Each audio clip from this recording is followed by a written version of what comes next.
The girl was rather pretty and looked nervous, with her particularly large eyes anxiously scanning the classroom because she was the only girl there, making her seem somewhat restrained.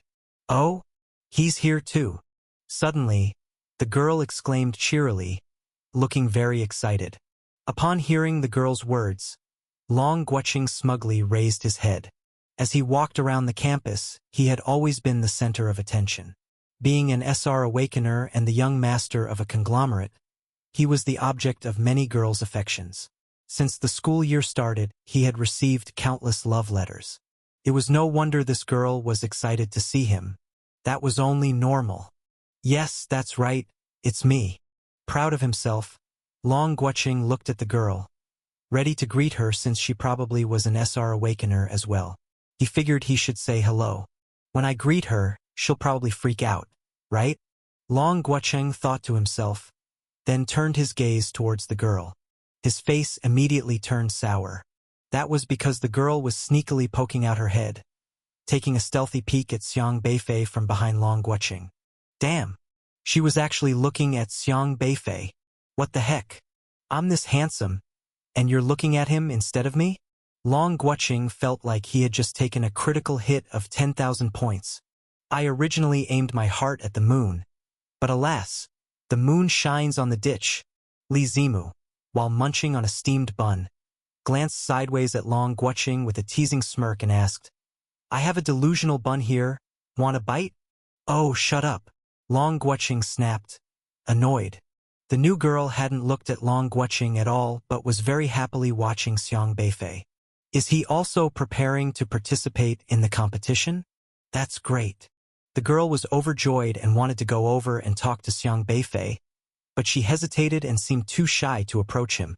Just then, another boy appeared at the door of the classroom. This boy had dark skin, a sturdy physique, and a head of auburn hair, standing out distinctly in the crowd like a sore thumb. That makes the 5 members of the team. Although Awakeners of SR level develop quickly, that speed is only relative to other S and R levels. Not every SR reaches the late Qi mastery stage at exactly the same time, so there's a gap between them. This means these few are the strongest of the bunch. Apart from Long Guoqing and Li Zimu, the other 2 people were only met by Xiang Beifei today since they didn't come up to bother him, so Xiang wasn't particularly interested in the other SR students at the school. At the same time, another shadow flashed through the classroom, and Yi Changfeng had returned. "Everyone's here? Good, introduce yourselves. You 5 have been chosen for the freshman competition of the 9 elite universities. From now on, you'll be teammates," Yi Changfeng announced. I'm Ma Zhichen. The dark-skinned, auburn-haired boy seemed eager to introduce himself. "From Class 3, an SR level Awakener. Host, Ma Zhichen. SR level, Godspeed Guardian System. Realm, Late Qi Mastery." Xiang Beifei turned to size up this person's system. The Godspeed Guardian, a speed-type system focused on victory through speed. At the moment, his cultivation wasn't high, with a running speed of about 40 meters per second. High speed made any attack deadly. Even a small stone could penetrate a thick wall. He possessed an ability called Relative Speed, which could accelerate himself and even slow down his opponents. This meant he could control not just his own speed but also that of an opponent. He could absorb others' speed, making an opponent's movements infinitely slower, like a snail. This ability was particularly useful in some team battles, where he would handle slowing down opponents, allowing his teammates to go for the kill. If he was fast enough to surpass time, he could even reverse it. Of course, achieving such a speed was extremely difficult, almost impossible for an SR, and it was uncertain if he would ever reach that level. He earned task points by surpassing others. Within 100 meters, as long as he did something faster than anyone else, he would gain system points. You eat faster than 10 people, Godspeed value plus 10. You breathe faster than 20 people, Godspeed value plus 20.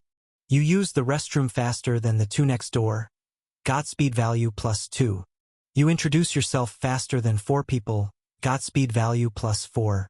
In short, this system allows you to grow stronger as long as you do things faster than others within a 100-meter radius.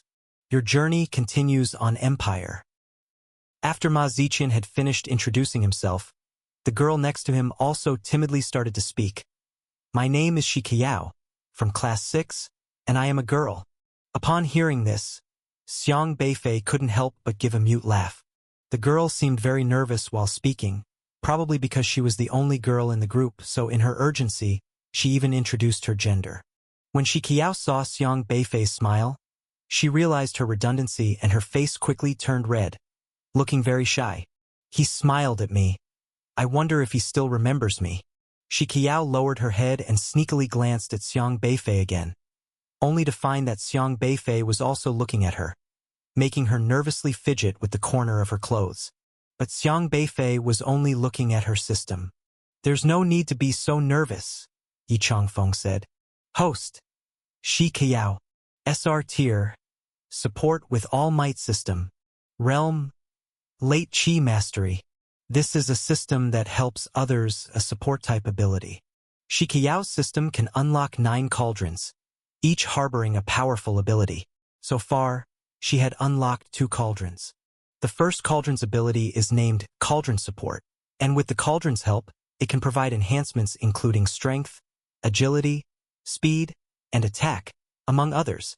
The extent of the enhancement depends on her power. She can also pull others into this cauldron, forcibly dragging people stronger than herself down to her level, as long as it does not exceed 1 major realm, and the duration depends on the strength difference between them. The second cauldron is named Cauldron Form. This ability is quite special. If an opponent is enveloped by this cauldron, she can etch the person in the cauldron and then connect herself to the cauldron, transferring any damage she suffers to the cauldron form. Xiang Beifei was browsing through Shi Qiao's system mission log and found that this girl was very willing to help others. Typically, she gained system missions by helping others or by being helped. You helped an old woman find her way home. Cauldron Power plus 20. You helped Lu Xiaoming pick up a pen. Cauldron Power plus 5. Lu Xiaoming helped you with a takeout. Cauldron Power plus 10.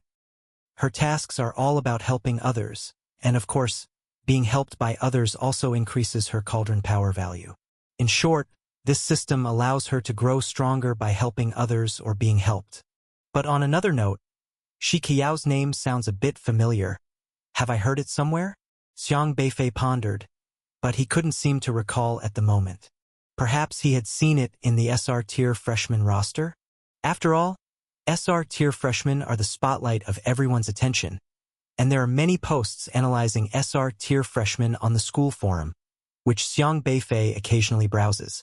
However, the systems of SR Tier are quite impressive. Xiang Beifei couldn't help but think. Currently, the 4 people present all have very straightforward systems. One grows stronger by being observed, one by reading, one by being faster than others, and one by helping or being helped. Long Guoqing and Li Zimu also took turns introducing themselves. My name is Xiang Beifei. Xiang Beifei also stated his name, but it was hardly necessary as everyone present knew him. His reputation was quite notable. I know, we all know your name, Shi Qiao excitedly said. All eyes fell on Shi Qiao. Shi Qiao appeared quite embarrassed and hastily lowered her head, grabbing the corner of her clothes again. Yi Changfeng examined the 5 people in the classroom and seemed very satisfied with them. Currently, out of the 11 SRs in the martial arts college, only 6 have attained the realm, Late Qi Mastery. After careful consideration, I have chosen 4 of you SRs plus 1 Xiang Beifei. This competition for new students requires your earnest efforts to work together. You may now ask any questions you have, he said. Ma Ziqian frowned beside him and quickly spoke up. Mr. All the other schools have SSR Awakeners. Considering the training speed of SSRs, they should have already reached the Meridian opening phase. This year, we don't have a single one among the new students. Just 4 at the Late Qi Mastery stage. He paused as he glanced at Xiang Beifei, his eyes showing a hint of wariness, then added, even if we add an invincible Qi-controlling body cultivator, it still might not be enough. Your question was faster than the other 4 people, Godspeed value plus 4. Yi Changfeng glanced at Xiang Beifei and, after a moment of thought, said, no worries. Even if SSRs participate, Their involvement is limited. It's not certain that we will face SSRs from other schools. Of course, if we cannot win in individual matches, it doesn't mean we are definitely going to lose. We also have the team competitions. As long as we kill more desolate beasts in the outer desolate lands than the others, our chances of winning are also very high. But I still think that's unreliable, Ma Ziqian said. Do you have a better idea? Long Guoqing scoffed from the side. There were no SSRs among the freshmen at Liangzhou University, a reality that was irreversible. It was impossible to suddenly find a non-existent SSR freshman to participate, and there was no way to fake it. Ma Ziqian pondered but offered no retort. Yi Changfeng continued, Anyway, I need to take you all to the outer desolate lands for a trip. For these 10 days, you can skip classes and focus on training. However, before we leave, I hope you all have already met my requirements and prepared all. Read latest chapters at Empire. Before Yi Changfeng could finish, the door was suddenly thrown open with a bang, and a tall student stormed in, interrupting him. Seeing the student who had burst in, Yi Changfeng also slightly furrowed his brow and said, Kai Yao, what are you doing? The student looked deeply indignant and said, Mr. Yi, I am not convinced. As an SR-level awakener with strong capabilities, why am I not participating in this new student competition, instead letting an N-level body cultivator go? He scanned the classroom, his gaze landing on Xiang Beifei, who was sitting with one hand propping up his chin. Host, Kai Yao, SR rank, Superiority Complex System, Realm, Late Qi Mastery. His look at Xiang Beifei was immediately filled with provocation. Yi Changfeng said from the side, Who receives a spot in the competition has been carefully considered. You lost to them, meaning you are temporarily not able to perform at your best. Perhaps you can surpass them in the future, but not now. His words were already quite polite. Kai Yao, after all, was also an SR, but in the past 2 days' selection, he was slightly inferior, failing to measure up to Long Guoqing and the other 4. Kai Yao said, Losing to other SR students I can accept, but why does he, an N-level who didn't even participate in the selection, get confirmed directly? Just because he's a so-called body cultivator? I am the first to object. Then what would you like? I want to challenge him to... Bang! A shadow flashed. Everyone felt as if a fiery red streak had passed through the air, and then they saw Kai Yao flying backwards out the door. Xiang Beifei stood by the door, looking seriously at Kai Yao, who was lying on the ground stunned by a punch, and seriously asked, Is this satisfactory now? Kai Yao sat on the ground, dazedly looking at Xiang Beifei, his mind a blank. He didn't even know how he had been knocked down by that punch. Wow, he's so powerful. Shi Qiao looked at Xiang Beifei cheerfully, completely like an admiring fan. This fool, he was asking for it, didn't even see who he was challenging. Long Guoqing looked down contemptuously at Kai Yao, who was sitting on the floor. But suddenly, something occurred to him, and his expression became slightly uneasy, because at the start of the school term, he had also intended to make trouble for Xiang Beifei. It was as though he was talking about himself. Damn, when did I start thinking that it was only natural for Kai Yao to be sent flying by this N-level nobody with one punch? Long Guoqing's face twitched involuntarily, reluctant to admit this point, but his eyes became more solemn. Is this guy really that strong? He hadn't even seen how Xiang Beifei had struck. Ma Ziqian was also shocked. Even though he possessed a speed-type system, he couldn't understand why Xiang Beifei's speed seemed not at all slower than his own. Is this what they call the invincible qi-controlling body cultivator? Indeed impressive. Li Zimu slightly shook his head, not seeming too surprised either. Next time you come in, remember to knock. It's more polite that way. Having said that to Kai Yao, Xiang Beifei calmly shut the classroom door again. Teacher, please continue. Xiang Beifei took his seat again. Yi Changfeng touched his forehead.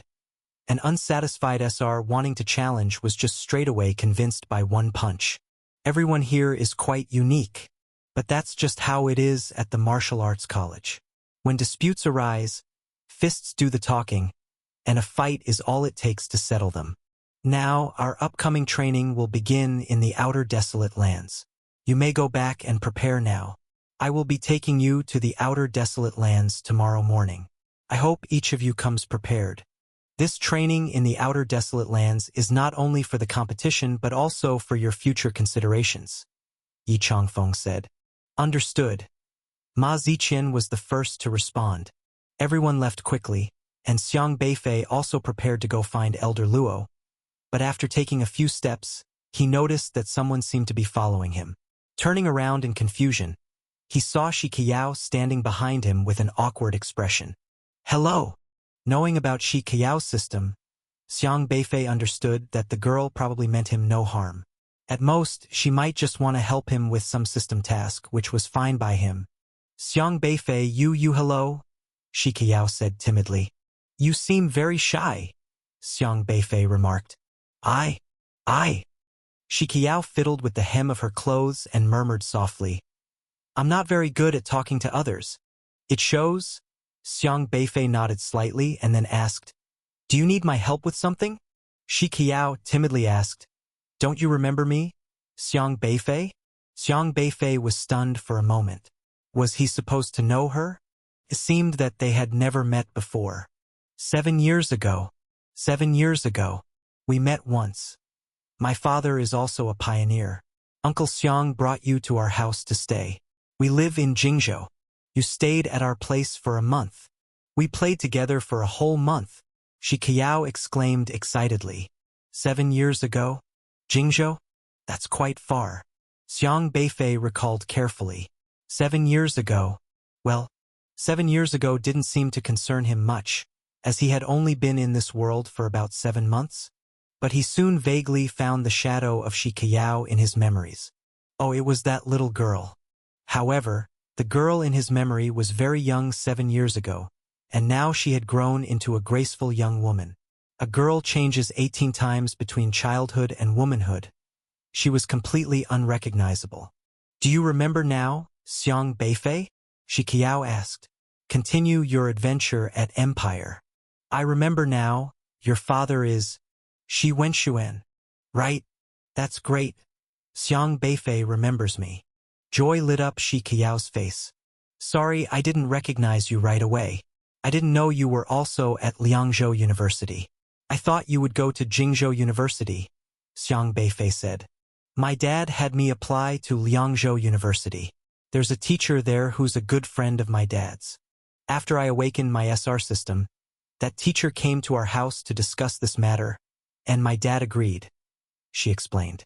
Shi Qiao curiously looked at Xiang Beifei again and then said hesitantly, At first, I wasn't sure if you were the Xiang Beifei I knew.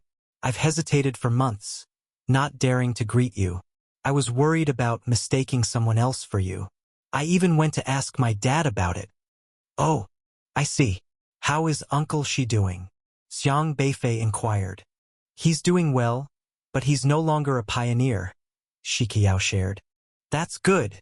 Xiang Beifei nodded lightly. I'm sorry. I heard about Uncle Xiang, and it made me very sad, Shi Qiao said cautiously, watching Xiang Beifei's expression. Xiang Beifei shrugged his shoulders and replied, It's okay. It's been a long time. It's good you can see it that way. Then we're teammates from now on. Please take care of me, Shi Qiao beamed. Sure. Let's work hard together. Xiang Beifei thought about it and didn't know what to say. This was his first encounter with the girl, and unlike with Lu Jiwei, where they attended school and fooled around daily, he had only met Shi Qiao 7 years ago. Well, I should get going. The lands beyond the domain are very dangerous, so go back and prepare well. We'll still have time later to chat, Xiang Beifei said. Shi Qiao hesitated, then nodded after a long pause. Okay. I won't bother you any longer. Xiang Beifei left quickly, and Shi Qiao watched his retreating figure, muttering, He doesn't seem to remember that incident. Shi Qiao, as if recalling something with regret, then shuffled away with rapid small steps. The training in the lands beyond the domain wasn't interesting. In fact, it was a bit boring, because Yi Changfeng directly took them to confront the triangular Thunder Kite. He said that if they wanted to train in the Marquis domain, they first had to kill a triangular Thunder Kite. Xiang Beifei felt this was simple and was about to make a move when Yi Changfeng firmly restrained him. "What are you doing?" Yi Changfeng asked. "Killing the triangular thunderkite, of course. So we can hurry to the Marquis domain without wasting time," Xiang Beifei said, rubbing his fists. "Kill your foot. Do you think I found these 2 triangular thunderkites just for you to kill?" Yi Changfeng said irritably. "Oh." Xiang Beifei spread his hands at Long Guoqing and the others. "Sorry, it's up to you guys now." "No problem." Long Guoqing and Li Zimu, along with the other 2, appeared brimming with confidence. All the people present, aside from Xiang Beifei, were SR geniuses. By now, they all had advanced into the latter stages of qi controlling, especially Long Guoqing, who had honed his eyes to be exceptionally bright. "If you could kill it in the mid-stage of qi controlling, why can't I?" A sharp light flashed in Long Guoqing's eyes. The triangular thunderkite was impervious to blades and spears. Its weakness lay in its eyes, but its strongest asset was also its eyes. Its lightning was incredibly powerful, and Long Guoqing's most formidable trait happened to be his own eyes. "You shoot lightning, I have the domineering CEO's vision pressure. Heavenly thunder versus earthly fire. I'll stare you to death, won't I? I'll go first." Without a second word, Long Guoqing tossed his head and glared at the triangular thunderkite. His vision pressure was instantaneously effective. Nearly as soon as he saw something, the pressure would have already reached the target.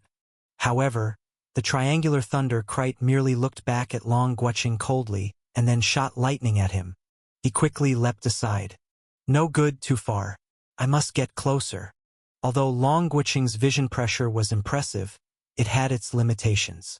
This kind of gaze attack worked best at close range. Too far apart and its power would diminish.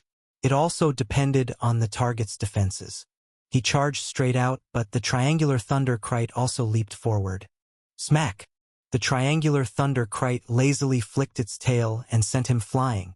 That sweeping tail was executed so cleanly and crisply that it startled Li Zimu and the others. "Damn it!" Long Guoqing climbed up from the ground, his face dirty, suddenly furious, and spat out the grass in his mouth. "I'm up." Ma Ziqian found it uncomfortable not to have rushed before Long Guoqing this time because the only way to increase his Godspeed value was to be the first to act in anything. However, seeing Long Guoqing swept away, he was invigorated. As long as he was the first to kill the triangular thunderkite, he could still earn system points. Probably because of Xiang Beifei's entrance exam, all of them had studied the related information about the triangular thunderkite and understood its weaknesses and strengths. With Ma Ziqian's strength, it was absolutely impossible to break through the triangular thunderkite's defenses. The defenses of the triangular thunderkite posed too strong a challenge for martial artists in the latter stages of qi controlling. "Then blind its eyes." Ma Ziqian's figure flashed, and he shot out rapidly. In the blink of an eye, he was above the triangular thunderkite's head, and a dagger appeared in his hand, which he thrust rapidly towards its eyes. His speed was swift. The triangular thunderkite seemed sluggish in his vision. So with this thrust, he was confident he could directly blind the creature. But the triangular thunderkite made a simple move. It closed its eyes. Clang! Ma Ziqian's dagger struck the triangular thunderkite's eyelids with a crisp sound of metal against metal, feeling as if his blade had hit an iron wall, numbing his hands from the impact. At that moment, the triangular thunderkite's reaction was anything but weak. Its tail whirled towards him, and he narrowly dodged, but exploding lightning bolts shot wildly, striking him and leaving him in a very sorry state. He approached the triangular thunderkite several times but was repeatedly avoided by it. Soon the triangular thunderkite again flicked its tail, striking Ma Ziqian and sending him flying. The beast's blink was much faster than his actions. Damn it! How can this animal blink so swiftly? How did Xiang Beifei manage it? After several rounds, Ma Ziqian felt his head had grown bigger. Initially, hearing about Xiang Beifei managing to kill the triangular thunderkite, praised by all the teachers to high heavens, made him feel indignant because he had a powerful speed system and it seemed easy to kill such desolate beasts. But he had underestimated the triangular thunderkite. The triangular thunderkite, known as one of the overseers of the chi-controlling phase, was far more troublesome than he had imagined. He stood no chance of killing it. Ma Ziqian fought more and more apprehensively. Despite his speed, he could not land a blow. How then did Xiang Beifei grasp the opportunity? Yi Changfeng rubbed his forehead in frustration as he watched Ma Ziqian repeatedly attack and fail, saying to Li Zimu and the others, "All four of you go at once. Remember to cooperate with each other. The triangular thunderkite is your first lesson in entering the field." Understood. Li Zimu and Shi Qiao immediately joined the battle, facing off against the two triangular thunderkites together. Xiang Beifei sat on a stone nearby and asked, "It's impossible to get over this hurdle with the triangular thunderkite, right?" Since he was unable to intervene, he could only sit by and watch. Yi Changfeng gave him a glance. "Not everyone can kill a triangular thunderkite in one hit like you do," Yi Changfeng said irritably. For chi-controlling period students, the triangular thunderkite is the most representative desolate beast. It's at the pinnacle of the later stages of chi-controlling, the ultimate assessment. On the Field Wilderness Practice course, you can only earn practical credits for my class and pass the course evaluation by learning to kill it. Xiang Beifei asked in surprise, "Was this a rule before? When did it start?" Yi Changfeng remained silent for a while before saying distantly, "Since you started it." "Ha!" In previous years, the school didn't include killing the triangular thunderkite in the curriculum. But because of you, all of us teachers who teach the Field Wilderness courses had a meeting and thought that this beast was quite targeted.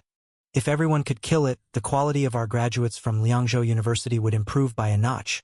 So we decided to add the triangular thunderkite to the list of desolate beasts that must be killed by students in the later stages of chi-controlling. Xiang Beifei. Because of him, Liangzhou University had revised the curriculum?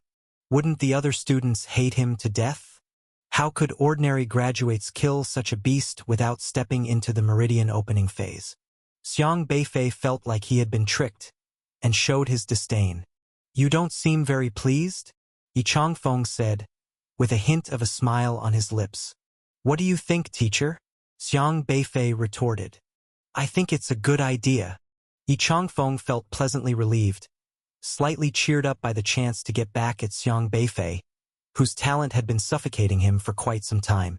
How could he not be pleased? "Now everyone knows I've hunted a triangular thunderkite. Couldn't you have chosen a different desolate beast for discussion during the meeting? Perhaps have them hunt a fire snake instead. To clear my name a bit," Xiang Beifei couldn't help but say. "Oh, you're talking about the fire snake? Well, you killed that one, so it's also become one of the necessary beasts to kill this year," Yi Changfeng said nonchalantly. "Discover hidden tales at Empire." Xiang Beifei. He had single-handedly made the examination harder for all students at Liangzhou University. Now, probably all the students had deep grievances against him. "It looks like I'm going to be resented to death," Xiang Beifei sighed. If only he had a resentment system. At the end of every term during the assessments, wouldn't the collected resentment make a racket? "What are you afraid of? They don't dare to mess with you.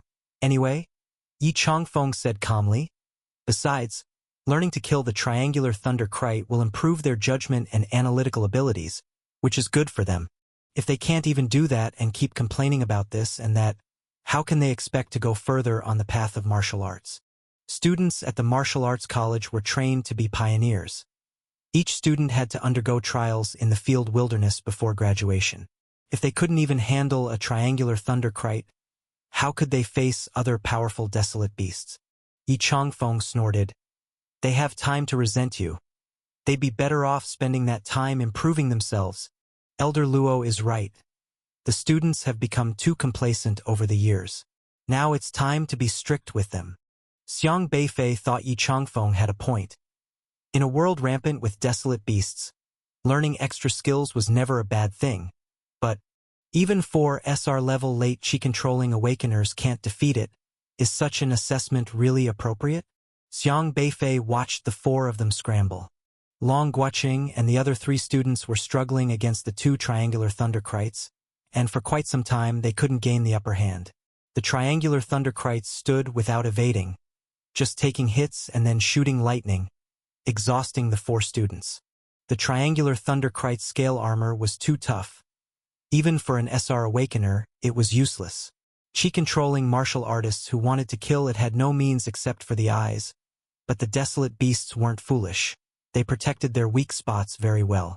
So, the assessment isn't for students to fight the triangular Thunderkite one-on-one, but to learn to cooperate. Eventually, you'll need to guide them, Yi Changfeng said. Xiang Beifei gave Yi Changfeng a look of disdain. Alright, just kidding. If you have the time, you can guide them. If not, we'll handle it, Yi Changfeng said helplessly, shaking his head, then continued. In the field wilderness practice course, students just need to organize a team, gang up, and if they can kill a triangular Thunderkite, they pass. The number of participants isn't limited. 10 or even 50 people can join. This is also to lower their requirements. At this point, even Yi Changfeng himself found it strange.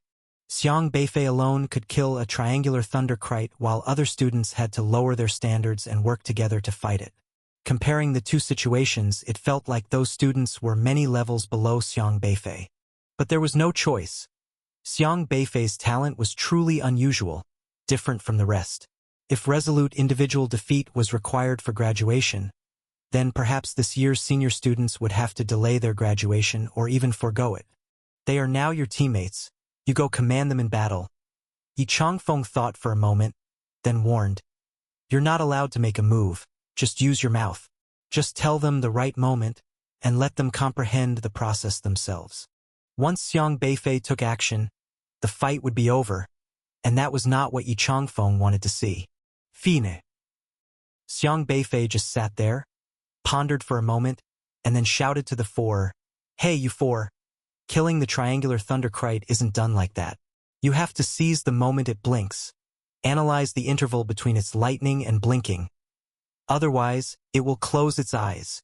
Long Guocheng was dealing with the triangular Thunderkite with a serious expression when he suddenly heard someone beside giving orders, which annoyed him. Easy for you to say. If you're so capable, then you... Long Guocheng originally wanted to finish the sentence, but he quickly choked on his words. Damn, he actually is that capable. Long Guocheng gritted his teeth and hummed. He had already used vision pressure, but his vision pressure couldn't crush the triangular Thunderkite's eyes because its strength was in no way inferior to his cultivation level. Plus, as soon as he made eye contact with the triangular Thunderkite, it shot out lightning. After blocking it a few times with vision pressure, he couldn't block it any longer and could only dodge. Ma Ziqian asked from the side, How do we seize this right moment? I'm fast enough, but still not as fast as it. Its blinking and closing eyes both have intervals, and although its speed is faster than yours, there is a delay when it shoots out lightning. You need to seize this delay. After finishing, Xiang Beifei felt that this was too abstract and wasn't sure if they understood because the moment was almost imperceptible and fleeting. Although Ma Ziqian was very fast, if he couldn't find the right moment to move in, his speed would still be in vain. Forget it, you probably can't analyze it, just follow my command. To deal with 2 triangular Thunderkites, there's no need for all of you to group together. 2 people dealing with one is more than sufficient. Long Guocheng, you and Shi Kayao team up. Li Zimu, you and Ma Ziqian team up. Xiang Beifei understood the abilities of these 4 very thoroughly. He knew how to allocate manpower to maximize the strengths of these 4 people. Okay. Li Zimu quickly leaped next to Ma Ziqian. Although Ma Ziqian had some doubts about Xiang Beifei's words, he decided to cooperate first and see what would happen. Long Guocheng, on the other hand, felt some resistance. He was a very proud person. How could he allow someone else to command him? But just now, he had suffered a lot at the hands of the triangular Thunderkite and had been beaten quite frustratively. Hesitating for a moment, he also leaped next to Shi Kayao. I'll listen to you for now, but if we can't crush it, I'll be the one to scorn you. Long Guocheng hummed arrogantly in his heart. Shi Kayao was timid, but she hadn't suffered much because her strength was actually not weak. Otherwise, she wouldn't be on this team. Li Zimu, use your ice to attack from 3 positions. Each piece of ice should be 3 feet 2 inches in size. Not too long, not too short. Make sure it's within its field of vision. Attack from above, below, and from the left. Do not all hit at the same time. Delay the speed within 1 second, with below arriving first, then above, followed by the left. The ice pick from above should aim for the middle horn, Xiang Beifei called out. 3 feet 2 inches. The middle horn? Li Zimu hesitated for a moment. The triangular thunder kite itself was impervious to swords and spears, not at all afraid of his ice picks, so what was the use of aiming for the horn? Although he was doubtful, he still took a step forward with a solemn expression. As his eyes flickered, a strange fluctuation surged out, and the surroundings seemed to be enveloped by ripples of water. The bleak clouds lay across above the triangular thunder kite. The ground seemed to erupt with a flurry of yellow sand which filled the air and quickly solidified into a thick layer of ice crystals. These ice crystals were incredibly sharp, each one carrying an aura of chilling lethality. Poetry realm. Sea of ice 100 feet tall, somber clouds, a sadness over 10,000 miles. This was Li Zimu's ability. He could comprehend the meaning within a poem and make these poetic scenes come to life. In the poetry realm he comprehended, scenes from the poem could be real or illusory. This poem depicted the scene of a desert frozen over, and the desert mirage before them came from the meaning of this poem. The triangular thunder kite, seeing Li Zimu once again gathering these desert ice crystals, wasn't particularly concerned since it had already tested and wasn't hurt by his ice picks. Whoosh! Whoosh! Whoosh! Li Zimu directly extracted 3 thick ice spears from his poetry, each exactly 3 feet and 2 inches long. These ice spears stabbed towards the triangular thunder kite from above, below, and its left side respectively.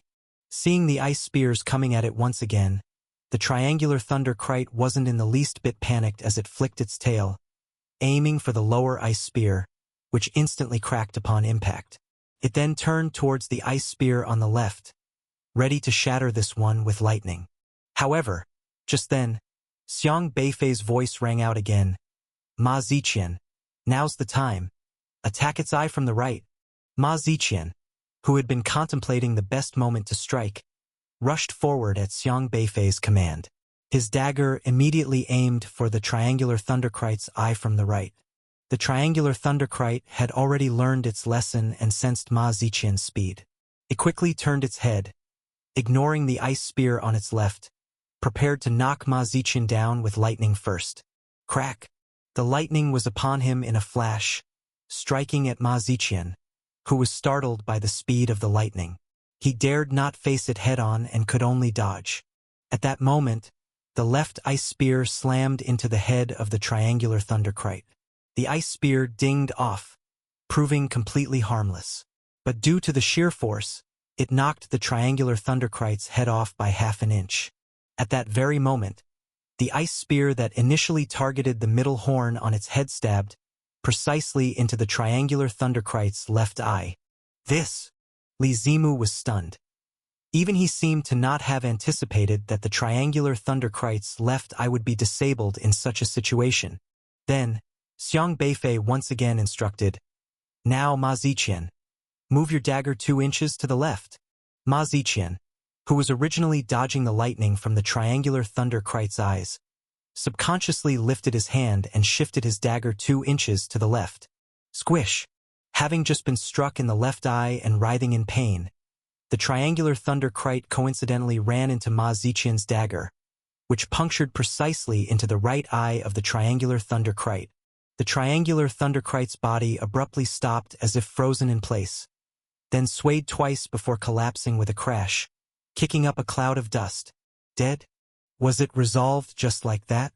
Stay tuned to Empire. Is this for real? Wasn't it hopping mad a moment ago? How could it have fallen just like that? Li Zimu and Ma Ziqian were both stunned. They didn't even know when the right moment to kill the triangular thunderkite was. Every step was taken entirely on Xiang Beifei's commands. Whether it was to throw an ice spear, evade, or lift a hand, the commands had seemed rather casual, even exceedingly unreliable. Yet, with this unreliable guidance, they managed to kill the triangular thunderkite, which they had struggled with for a while, effortlessly. Did we really kill it? Li Zimu and Ma Ziqian looked at each other, their own voices sounding almost unreal. It was indeed they who had combined their abilities to kill the triangular thunderkite, but for some reason, felt like it wasn't their own doing. To this moment, they still didn't understand how the triangular thunderkite died. Everything seemed so dramatic, almost as if it were a coincidence. But could coincidences be this bizarre? What was most important was that Xiang Beifei didn't even bother to move. He truly relied on just his mouth. What a terrifying command ability! Even Yi Changfeng, standing nearby, felt a twitch in his eyelids and couldn't help but exclaim inwardly. He didn't permit Xiang Beifei to make a move, and Xiang Beifei truly didn't. He just casually sat on a rock, spouted a few words. Then, with the cooperation of Li Zimu and Ma Ziqian, they killed the triangular thunderkite. The way the triangular thunderkite launched its attacks, the speed of its lightning strikes, the force of Li Zimu's ice spears, the speed and direction of the ice spears, the position from which Ma Ziqian would strike, and the shape his body must take to dodge the lightning. Everything seemed to fall within Xiang Beifei's expectations, as if he had calculated in advance the outcome of these combined actions. The analytical and command abilities were too frightening. Yi Changfeng looked at Xiang Beifei in astonishment. If last time it could be said that Xiang Beifei won with a single move, it could be perceived as his personal ability, but this time he was commanding others. Commanding others is different from taking action oneself, because it's hard to precisely control the circumstances and strengths of others, as well as the possible mistakes that could occur along the way. A variety of unexpected situations could arise, and if even one person hesitates or fails to keep up with the commands, it may lead to a failed cooperation. But even so, Xiang Beifei managed to do it. Yi Changfeng asked himself. He wouldn't possibly achieve such a state. Read new chapters at Empire. This kid really needs to be taken to a dissection room for study. Yi Changfeng couldn't help but think. On the other side, Long Guoqing was also stunned when he saw a triangular thunderkite suddenly fall. They had been entangled for 20 minutes without success, and Xiang Beifei resolved the battle in less than a minute under his command? How could he be so strong? What are you dazing for? Aren't you going to stare it down? Xiang Beifei shouted at Long Guoqing. Long Guoqing then came to his senses and focused intently on the triangular thunderkite before him. But at this moment, the triangular thunderkite they were facing, seeing its companion killed, became even more enraged. Its furious body twisted madly, charging at them rapidly in an attempt to first take down Long Guoqing and Shi Qiao, then kill the others. Long Guoqing quickly refocused his attention. As he was nervously pondering his next move, Xiang Beifei's voice rang out, "Use your radiance abound. It's dazzling brilliance." Long Guoqing shouted in annoyance. He had used this ability last time in the arena, and many had seen it. However, he rarely used the ability Dazzling Brilliance, because it was strenuous. When he shone brightly, it would affect his teammates, and even if he used it, it was pointless. The triangular thunderkite would close its eyes, shielding itself tightly. How could they possibly kill it? Yet, the proud Long Guoqing still chose to obey the command this time because he also wanted to know whether he could actually kill a triangular thunderkite and whether Xiang Beifei truly possessed that ability. His body immediately lit up with a blinding flash. Keep your radiance abound, focused to the northwest. Don't radiate over a wide area, Xiang Beifei commanded. It's dazzling brilliance. Long Guoqing corrected him again. Irritably, the difficulty of this task was great for Long Guoqing, as controlling the light in one direction required precise control of spiritual power, which was very draining on his spiritual power and more complicated than simply letting the light burst forth. But he did as he was told anyway. The bright light shot toward the northwest, and in the moment the light flashed, the triangular thunderkite's eyes also emitted a blue radiance as it resisted the beam, completely unaffected by the light. It's useless. Its eyes have the ability to filter light. No kidding, it's a desolate beast. Living in the outer desolate wilds. What's so strange about its eyes having built-in sunglasses? As Xiang Beifei spoke, he then said to Shi Qiao, "Shi Qiao, use your two-legged cauldron. I don't know what your ability is called, but drag that triangular thunderkite into your cauldron. Cauldron image. The ability of the cauldron is called cauldron image. Shi Qiao quickly clarified. Drag it. Okay. Shi Qiao waved her hand, and the quaint little cauldron swiftly grew in the wind, quickly becoming a cauldron 20 meters wide, and with a roar, it enveloped the triangular thunderkite. The triangular thunderkite tried to strike the giant cauldron with lightning, but its eyes' lightning did not have its usual potency. When it adjusted its vision for Long Guoqing's dazzling flash, the power of the lightning was weakened. The lightning struck the cauldron, and the cauldron skewed slightly but did not deviate too far from its original position, still capturing the triangular thunderkite within. On the outside of the cauldron, an image of the triangular thunderkite appeared, closely matching the one inside the cauldron. Bang! Bang! Bang! The triangular thunderkite violently collided with Shi Qiao's cauldron, struggling to break free. The cauldron rocked precariously and looked like it would not hold much longer. Long Guoqing, quickly use your titanium golden eyes to look into Shi Qiao's eyes, shouted Xiang Beifei. Titanium golden eyes? Have you lost your mind? Do you think my gaze is a joke? Long Guoqing, upon hearing Xiang Beifei's request, was also very annoyed, whether it was because of the nickname Titanium Golden Eyes, or because Xiang Beifei had asked him to glare at Shi Qiao. It bothered him. However, Shi Qiao seemed to realize something and excitedly said, Right, I understand. Quickly use your ability on me. I have a way to divert it. Long Guoqing was dazed for a moment, then turned his head to look into Shi Qiao's eyes. He hesitated, but considering that Shi Qiao was also an SR-rated awakener, she shouldn't be easily hurt, so he redirected the vision pressure towards her. A faint light and shadow appeared in Shi Qiao's eyes, with a virtual image of a large cauldron enveloping the triangular thunderkite within her pupils.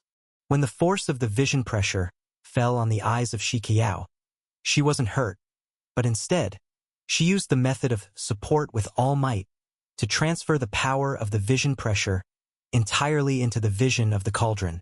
The triangular thunderkite was furiously slamming into the cauldron, momentarily ignoring the threat of the cauldron's walls.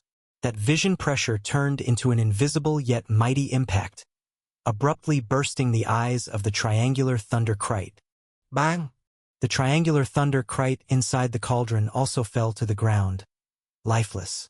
Shi Qiao withdrew her cauldron, looking at the triangular thunderkite with surprise on her face, and then let out a huge sigh of relief. It's dead just like that? Long Guoqing was stunned. He was even more baffled than Li Zimu and Ma Ziqian. At least Li Zimu and Ma Ziqian had actually blinded the triangular thunderkite with their daggers. But he had no idea what had happened, let alone how it was done. What he did just now was merely showing a light and looking at Shi Qiao with vision pressure. And then the triangular thunderkite was finished. What kind of bizarre operation was that? Took a long while for Long Guoqing to process what had happened. Wow! Xiang Beifei, you are amazing! Shi Qiao clapped her hands, her eyes full of admiring little stars. Her cauldron vision ability needed the help of others, and she couldn't deal with the things within the cauldron on her own. She could only protect herself just now but had no way to defeat the desolate beast. However, Xiang Beifei had guided her to kill the triangular thunderkite with just a few words. That seemed like magic to Shi Qiao. Long Guoqing recovered from his daze and asked, How did you know that Shi Qiao's and my abilities could be combined? Yeah, you seem to know a lot about our abilities. Ma Ziqian also expressed his puzzlement. They had only just met at noon, but Xiang Beifei seemed to know so much about them. Didn't you try to deal with the triangular thunderkite by yourselves just now? Aren't those abilities obvious at a glance? Xiang Beifei explained simply, Your speed, Li Zimu's artistic conception, Shi Qiao's big cauldron, and Long Guoqing's radiance abound. It's dazzling brilliance, Long Guoqing said through clenched teeth. Whatever, it's all pretty much the same, as long as the meaning is clear. Xiang Beifei waved his hand dismissively. Combining your abilities and coordinating them a bit will be able to deal with the triangular thunderkite. But you are really incredible. If it weren't for you, I wouldn't even know I had the ability to kill the triangular thunderkite. Shi Qiao exclaimed in amazement. Yeah, I don't even know how I killed the triangular thunderkite. It's like, I just lifted my hand and accidentally stabbed it in the eye. Ma Ziqian still found it somewhat unbelievable.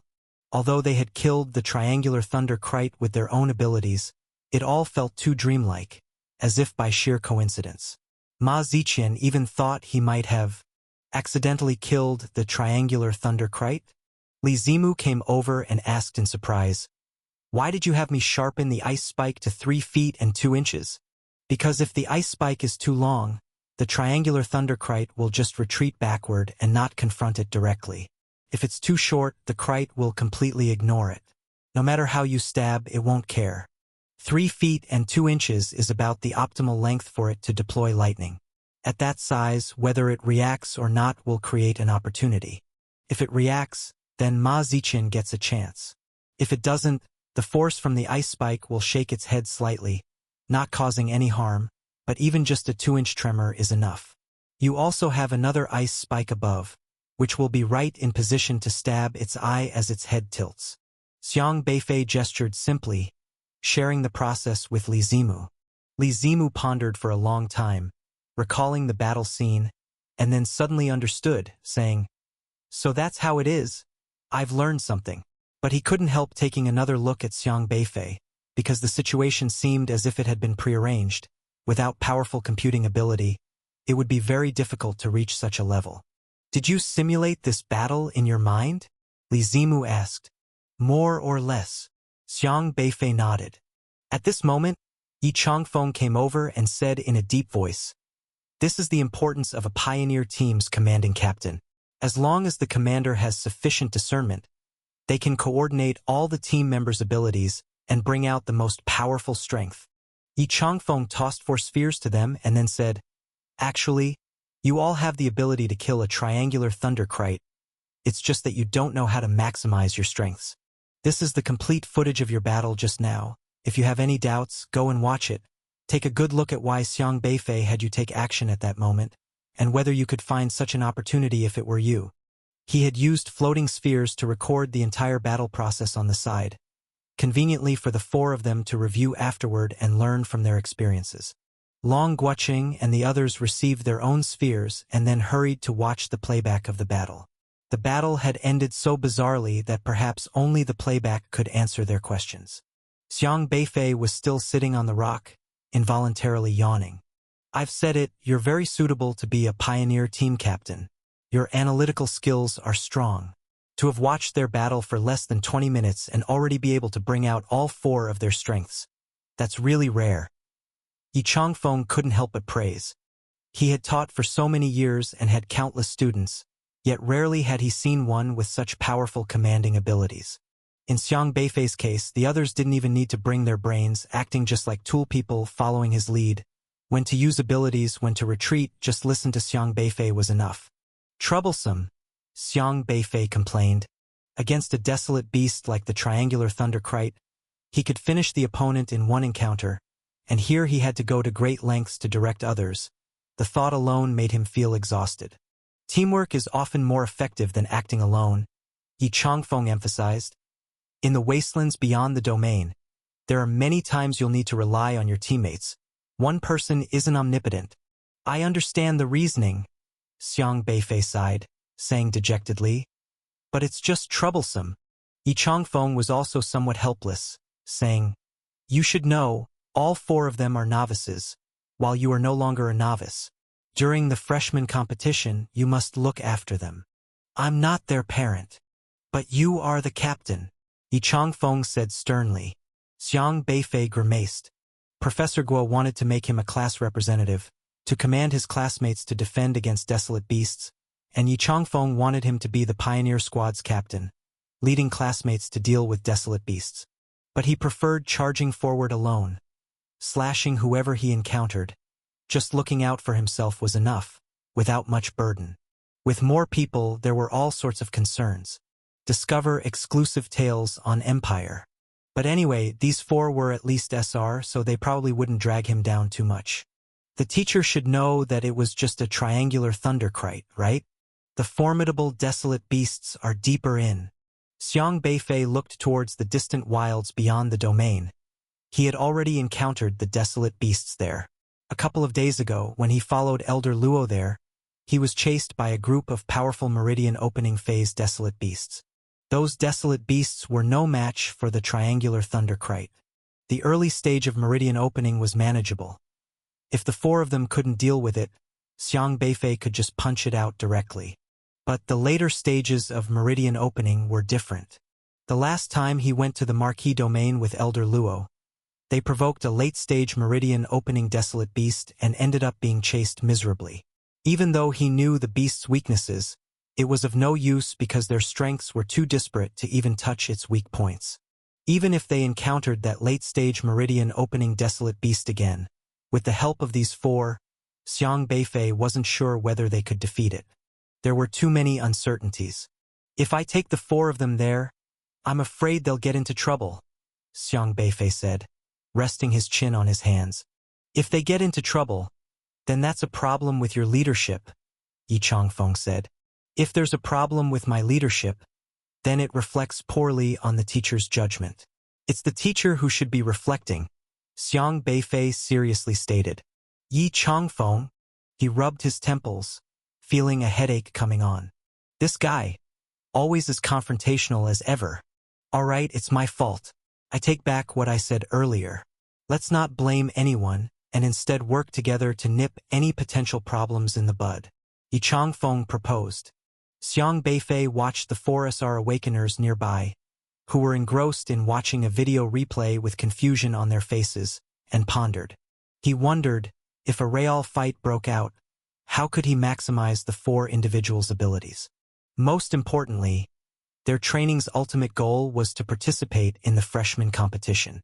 But other teams had two SSRs. Could he, a beginner in meridian opening, leading four in the advanced stages of chi controlling, really stand a chance against many others in the meridian opening stage? It took Long Guoqing and the others a full half-hour to completely review their respective combat videos, and after they had finished, all four were incredibly surprised. If not for Xiang Beifei directing them to cooperate in pairs, they wouldn't have even realized how powerful their combined abilities could be. The triangular thunderkite posed a huge challenge for them, and if they had to fight it alone, the chances of beating it were virtually zero. Even together earlier, without Xiang Beifei, they would have been helpless. But Xiang Beifei, in just a few words, had helped them defeat such a powerful desolate beast. Every timing he chose was so precise, as if everything was anticipated. Xiang Beifei's prowess left the four of them feeling awestruck. Is he really just an N-ranked body cultivator? Read latest stories on Empire. As Long Guoqing thought about his disdain for Xiang Beifei over the past few days, he began to doubt himself. Could an N-ranked body cultivator really achieve this level? Long Guoqing frowned deeply. He had looked down on Xiang Beifei because his system was too basic and he was just a brute force type of body cultivator. But now he wasn't so sure anymore. Ma Ziqian was also impressed by Xiang Beifei's commanding abilities. Honestly, after watching the video, even if I were asked to face a triangular thunderkite again right now, I might not be able to replicate what happened. Timing it is too hard, he said. While speaking, he glanced curiously at Xiang Beifei and asked, Did you kill a triangular thunderkite this way last time too? By using other things to distract its attention. Xiang Beifei shrugged his shoulders, non-committally. It was Yi Changfeng who chimed in from the side. He doesn't need to distract with other things. He goes directly for the kill. He continued. He can time the intervals between the triangular thunderkite's lightning strikes, leap directly at it, and end it with a single strike. You couldn't grasp that moment, so you had to rely on coordination. Xiang Beifei is really impressive, Shike Yao said admiringly. You are impressive too, Xiang Beifei said with a smile. I'm not as impressive as you are. Shike Yao, complimented by Xiang Beifei, immediately blushed, lowered her head, and shyly touched her index fingers together. Strange. Why are you always so shy? Xiang Beifei asked curiously. I'm just nervous because all of you are very strong, and I'm just a girl. I worry about being the weak link because I'm not strong at fighting, Shike Yao said quietly. Xiang Beifei thought for a moment, then asked, looking at your experience, it seems like you haven't fought before? Shi Qiao appeared somewhat annoyed. I don't like fighting. I was actually going to go to the liberal arts college. I wanted to study nursing, she said. Nursing? Yes. I can use my tripod to help patients endure pain. Shi Qiao seemed happy as she explained. Many people suffer from very troublesome diseases or venom from desolate beasts, and they really struggle. But I can use my tripod phenomenon to transfer their pain, using my tripod to help them bear the pain, so they are no longer tormented by those things. Shi Qiao's tripod phenomenon was indeed an eerie ability, capable of transferring a patient's pain and others' attacks into the big tripod to let the tripod phenomenon bear the harm for her. If there was a desolate beast or a person inside the tripod, then it was this occupant that endured the attacks for her. This meant attacks from others on the same level almost never affected her, including Long Guoqing's formidable vision pressure ability. They couldn't hurt Shi Qiao, unless the opponent had an attack so powerful that the tripod phenomenon couldn't bear it, bursting the big tripod. Only then could she be harmed, and it would likely take someone a realm higher than her to do that. Your ability in nursing seems like a bit of an underutilization, Xiang Beifei couldn't help saying. Shi Qiao seemed conflicted as she responded. My dad said the same thing. He insisted I go to the martial arts college, but I don't really know how to fight and have no experience. This is only my second real fight. Second time. Xiang Beifei felt it was quite novel. When was your first fight then? Shi Qiao looked uncomfortable and said, the first fight was just last week, called by Mr. Yi for the selection. I thought I was just going to go through the motions, maybe be just a spectator. But I don't know. Oh, I get it. Xiang Beifei nodded and said, so to you, the other SR rank students are just soy sauce. That's how you went to buy soy sauce. A girl who doesn't realize she's being Versailles. Shi Qiao scratched her head, looking embarrassed as she said, I don't know why they can't beat me. They're all very strong. Maybe it's because I'm a girl, and they let me win. Not at all. Yi Changfeng, who was beside them, said helplessly to Shi Qiao, they really can't beat you. Have some confidence in your own strength. You're very powerful, and you can help this team. Is that so? Shi Qiao seemed to lack confidence, and Yi Changfeng's words did not boost her morale. She had never fought anyone from childhood to adulthood, so she didn't really understand how powerful her system abilities were compared to other martial artists. Xiang Beifei also found it very magical. Shi Qiao was a typical good girl with a lot of strength, but since her awakening system, she had only acted twice. If Kai Yao, who had awakened an SR rank sense of superiority, knew that he had been defeated by a girl who had never fought before, he would probably be so angry he'd spit blood. But then again, Shi Qiao's system was of the type that took pleasure in helping others. She liked to aid others and disliked fighting them. Your abilities are really strong, Xiang Beifei said. In the future, our team will need to rely on your power. Don't underestimate yourself. Really? Thank you, classmate Xiang Beifei. I'll work hard. Upon hearing Xiang Beifei's praise, Shi Qiao immediately showed a happy smile on her face and seemed much more confident, as if Xiang Beifei's words were golden and inspiring to her. On the side, Yi Changfeng's face twitched. Wow! I complimented you just now, and you didn't even thank me? Why are you only thanking Xiang Beifei? Which word did I say differently from Xiang Beifei? I'm the teacher. Can't you show me some respect? After summing up their recent battle experience, Yi Changfeng said seriously, the five of you are now beginning to look like a small team. Since you've killed the triangular thunderkite, I will take you deeper into the domain's desolate wilderness, where desolate beasts in meridian opening phase are common. Remember, for a pioneer team, it's all about coordination. Understood. The others wore solemn expressions, too. The skirmish with the triangular thunderkite made them understand the dangers of the desolate wilderness outside. If they were going to face desolate beasts in the meridian opening phase, they dared not be arrogant any longer. I'll give you 10 minutes to introduce yourselves. Tell Xiang Beifei about your abilities. He needs to assess your powers so that we can maximize the team's strength, Yi Changfeng said. Xiang Beifei lazily stretched beside them, not really needing to listen. The abilities of this group were all written in their systems, and he was acutely aware of them. Snow flew wildly, the cold wind howling and sweeping through. The environment of the desolate wilderness outside was ever-changing. Sometimes, just less than a kilometer apart, it was a contrast of ice and fire. In this snowy realm, several figures were flitting about. Occasionally voices could be heard. This snow demon is in the meridian opening phase. Can we really beat it? Stop talking nonsense. Just follow my commands and we can beat it. Everyone, focus. This isn't the same as fighting a chi-controlling later stage triangular thunderkite.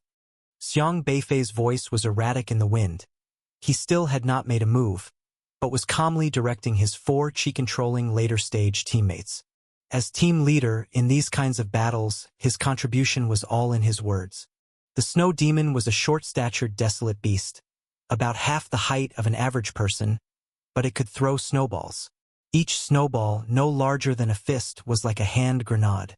If hit, it would explode at the point of impact, sending out an invisible force in all directions.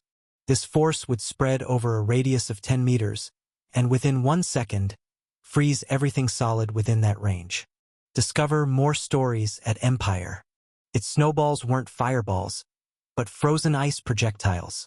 The most bizarre aspect was the snow monster's extremely fast movement speed. It could freely teleport within the snow. It could appear on every single snowflake. So it was nearly impossible for Ma Ziqian to catch up since it would just vanish right before his eyes. Mr. Yi Changfeng didn't bring them here to face just any desolate beast, but after careful consideration of the abilities and characteristics of the 4 of them, he chose a type of beast that was not easily countered by their skills. This significantly increased the difficulty for the 4 who were at the chi-controlling ladder stage. The snow monster could control ice and snow. Even Li Zimu's 100-yard ice could be manipulated, and with its ability to teleport between every snowflake, Ma Ziqian didn't stand a chance of catching up. As for Long Guoqing, he hadn't even fully seen what the snow monster looked like because the swirling snowflakes blocked his vision, and his vision pressure needed to see the target to inflict heavy damage on the opponent. However, from the start, they were bombarded by snowballs and Long Guoqing was directly frozen. It was only thanks to Ma Ziqian's speed and the immense impact that came with it that he managed to smash the ice column and pull him out. This is too difficult to handle. We're completely countered. How are we supposed to fight? Long Guoqing said angrily, knocking off the ice crystals on his arm.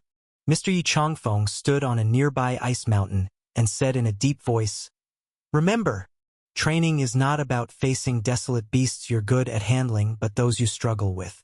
If they were so easily killed by you, what would be the point of training? To watch you boast about your abilities."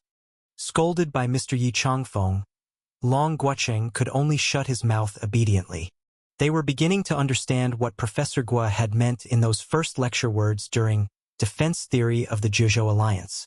Even though they were SR-rated and shining stars among the new recruits, in the wilds outside the realm teeming with bizarre desolate beasts, they were nothing. Desolate beasts didn't care who they were. Many beasts' abilities had them completely countered, and if they didn't learn to survive in desperate situations, all the talent in the world would be useless. Boom! Snowballs the size of fists whizzed by, exploding at their feet, sending out a fierce cold that forced Ma Ziqian to quickly pull everyone back 100 meters. "No, this is too passive. We can't find a way to get close," Ma Ziqian said with a grave expression. They had almost entirely relied on Ma Ziqian's speed to move. His ability to move fast assured everyone's safety. Otherwise, they would have been turned into ice sculptures by the snow monster by now. But simply dodging was not a solution. They hadn't even touched the shadow of the snow monster, let alone defeat it. "We need a suggestion from Xiang Beifei," Shi Qiao said nervously. Everyone looked towards Xiang Beifei, who had remained still and deep in thought from a distance. "He completely abstains from our actions. It's a meridian opening stage snow monster, and he's just letting the 4 of us at the chi-controlling ladder stage handle it." Long Guoqing had serious objections to Xiang Beifei's approach. They were being chased down by the snow monster while Xiang Beifei was simply standing aside. without moving a muscle. He might be thinking of a strategy. He might not have faced this kind of desolate beast before, Li Zimu said. Annoyed, Long Guoqing shook off the ice crystals frozen onto his left hand and said, "We are a team. Why should he be the one to think of strategies while we are chased around by the snow monster?" Boom! Another frozen projectile exploded nearby. Ma Ziqian quickly led the three to dodge again, panting and saying, "Mister, ye said that he's the team leader, more knowledgeable about the wilds beyond our realm than us, and we need to follow his commands." Constantly running was exhausting, especially against a Meridian opening stage desolate beast where he had to go all out just to outpace the freezing attacks. Long Guoqiang snorted. "He's more knowledgeable about the wilds beyond our realm than us?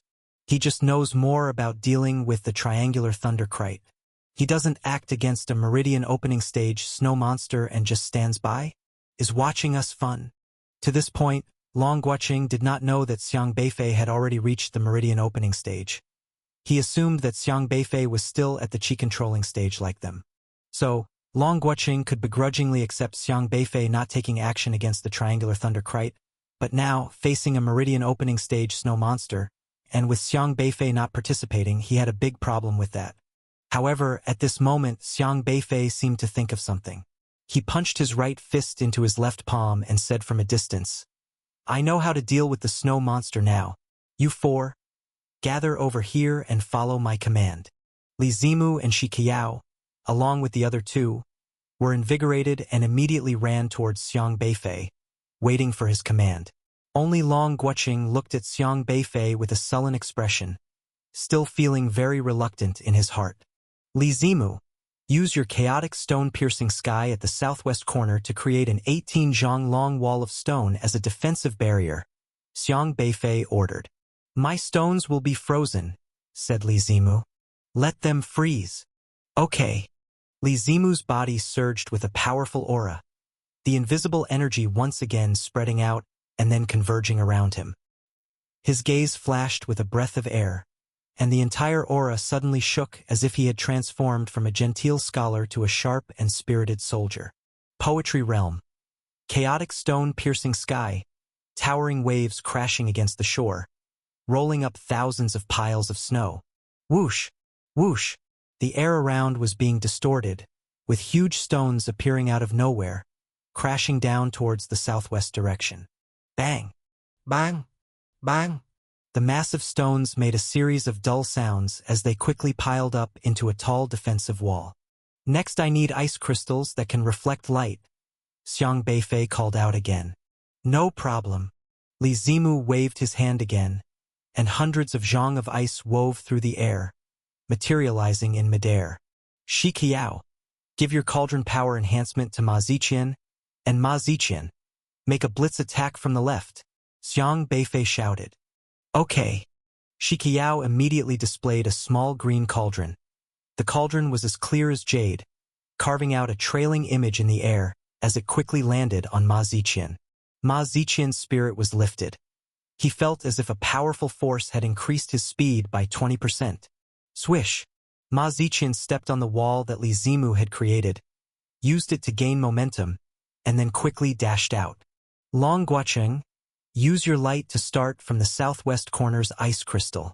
Learn to focus light into a line and let it reflect around Ma Ziqian's side. The ice made by Li Zimu can refract the light, making Ma Ziqian's movements undetectable to the snow monster," Xiang Beifei commanded once more. Long Guoqiang snorted coldly. His body suddenly lit up with a dazzling flash, which quickly condensed into a beam of light that shot towards the ice crystal beside Ma Ziqian. However, as the beam shot out, he remembered how Xiang Beifei had remained still earlier, and anger filled his heart. If they obeyed the command and killed the snow monster, whose merit would it be? If nothing went wrong, Yi Changfeng would surely praise Xiang Beifei again, leaving them four completely out of the picture, while the greatest merit would still go to Xiang Beifei. This made the proud Long Guoqiang very uncomfortable. Why should he exhaust himself in battle, while Xiang Beifei, barely lifting a finger and just moving his lips, could reap all the glory? With these thoughts, His beam of light didn't shoot out as Xiang Beifei had directed, pausing for a moment and failing to keep up with Ma Ziqian's movement in time. At this very moment, Ma Ziqian had already charged at the snow monster, but without Long Guoqing's cover.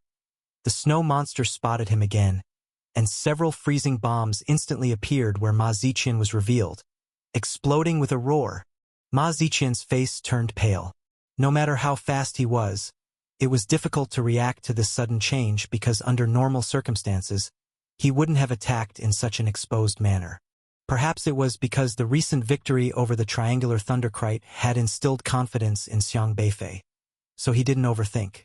Therefore, when Long Guoqing failed to coordinate properly, Ma Ziqian found himself right at the center of the explosion. Long Guoqing, what are you doing? Ma Ziqian wasn't foolish. He quickly realized the issue and turned to shout at Long Guoqing. But it was already too late. The ripple from the freezing bomb quickly engulfed him. Long Guoqing's face also changed slightly, so preoccupied with resisting Xiang Beifei's command that he had forgotten the consequences of his actions. Without the calculating abilities of Xiang Beifei, he was completely clueless as to why Xiang Beifei had given those orders. Damn it! Although Long Guoqing was arrogant, he was not the kind to disregard his teammates. He immediately rushed toward Ma Ziqian, trying to rescue him. However, just then, Xiang Beifei coldly shouted, "Shi Qiao, move the cauldron power 3 inches to the left of Ma Ziqian." "Oh, okay. Okay." Shi Qiao had been intently watching Ma Ziqian, and since she had invested her cauldron power into him, she was well aware of every move he made. Hearing Xiang Beifei's words, a large cauldron instantly materialized from within Ma Ziqian, and the cauldron power was unleashed again, booming towards the snowy ground. Bang! Accompanied by an enraged scream, Shi Qiao's cauldron now bore the image of a snow monster. "Got it!" exclaimed Shi Qiao with surprise. However, Ma Ziqian had already been encased in frost, turned into an ice sculpture. Whoosh! A sharp edge flashed through the air as Li Zimu's stones transformed into pointed blades that smashed onto Ma Ziqian's ice sculpture, shattering the ice that enveloped him. Ma Ziqian flashed back, still gasping for air and shaking with leftover terror. Long Guoqing had intended to rescue Ma Ziqian, but upon seeing him break free, he stood there, stunned. "He's all right? They caught the snow monster without my help." Long Guoqing felt a mix of emotions for a moment. After a while, Ma Ziqian thought back to the situation. The ice created by the Meridian opening stage Desolate Beast was no joke. That biting cold ability, 5 more seconds, and he probably would have suffered frostbite, losing the ability to move. Fortunately, it was Li Zimu who reacted promptly, using a stone blade to shatter the ice. Ma Ziqian glared at Long Guoqing angrily, demanding, "Long Guoqing, what were you doing? If you had covered me just now, given the situation, I wouldn't have been frozen at all. Were you trying to kill me?" He was an SR-level awakener, and in that kind of situation it was easy for him to see clearly what was happening. If Long Guoqing had been covering him, he definitely wouldn't have been frozen. Long Guoqing clenched his teeth. Xiang Beifei had already walked over calmly, staring at Long Guoqing. "Give me an explanation," he said. Long Guoqing clenched his fists tighter, feeling increasingly irritated, and retorted, "I just don't accept it." Facing the late chi-controlling stage Triangular Thunderkite, it was one thing for you to issue orders, but why didn't you take action against the early Meridian opening stage snow monster? If we are a team, are you only good for talking? You think I only rely on talking? Xiang Beifei's expression remained calm, but he turned to look at the large cauldron. Shi Qiao's cauldron was teetering, on the brink of shattering. "I can't hold it anymore," Shi Qiao exclaimed. "It's too strong. I can't trap it with the cauldron image." Bang! As she spoke, the cauldron Shi Qiao had conjured was already smashed by the snow monster, disappearing into the snowstorm, and soon countless icy projectiles came smashing from all directions. Xiang Beifei appeared unconcerned, simply watching Long Guoqing indifferently, and then his figure flashed backward sharply. A wave of energy emanated from Xiang Beifei's body, and the snowflakes in the air suddenly seemed to freeze, hovering motionless. Then they saw flames burst forth from Xiang Beifei's body, like a burning shadow ripping through the air, and his fist smashed towards a pile of snow nearby. Boom! The pile of snow instantly evaporated, revealing the snow monster, which had a look of shock on its face, trying to dodge, but for some reason, it was too late to react. Xiang Beifei's fist smashed directly into its head, accompanied by a piercing scream. The snow monster's body exploded violently, leaving only a beast pill floating in mid-air. Long Guoqing's pupils shrank. The early Meridian opening stage snow monster, which had played them round and round, was just killed by Xiang Beifei like that? Does that mean Xiang Beifei had the strength of the Meridian opening stage? He was tremendously shaken, and for a long time he couldn't accept this reality. Xiang Beifei reached out and grabbed the snow monster's beast pill, turned around, tossed the desolate beast's inner core in the air, caught it, and staring at Long Guoqing, he asked coldly, "Do you think Mr. Yi hunted this kind of desolate beast for me to deal with?" Long Guoqing's face turned red. He had no way to retort. It turned out that it wasn't that Xiang Beifei didn't want to take action, but that once he did, the snow monster would be killed instantly. Clean and ruthless, simple and brutal. This seemingly strong Meridian opening stage snow monster was no match for Xiang Beifei. Or do you think that it demeans you, an arrogant SR Awakener, to follow the command of an N-level Awakener? Xiang Beifei asked again. Long Guoqing clenched his fists. That was indeed what he thought in his heart. But right now he couldn't voice it because he simply couldn't defeat this person he had always looked down upon.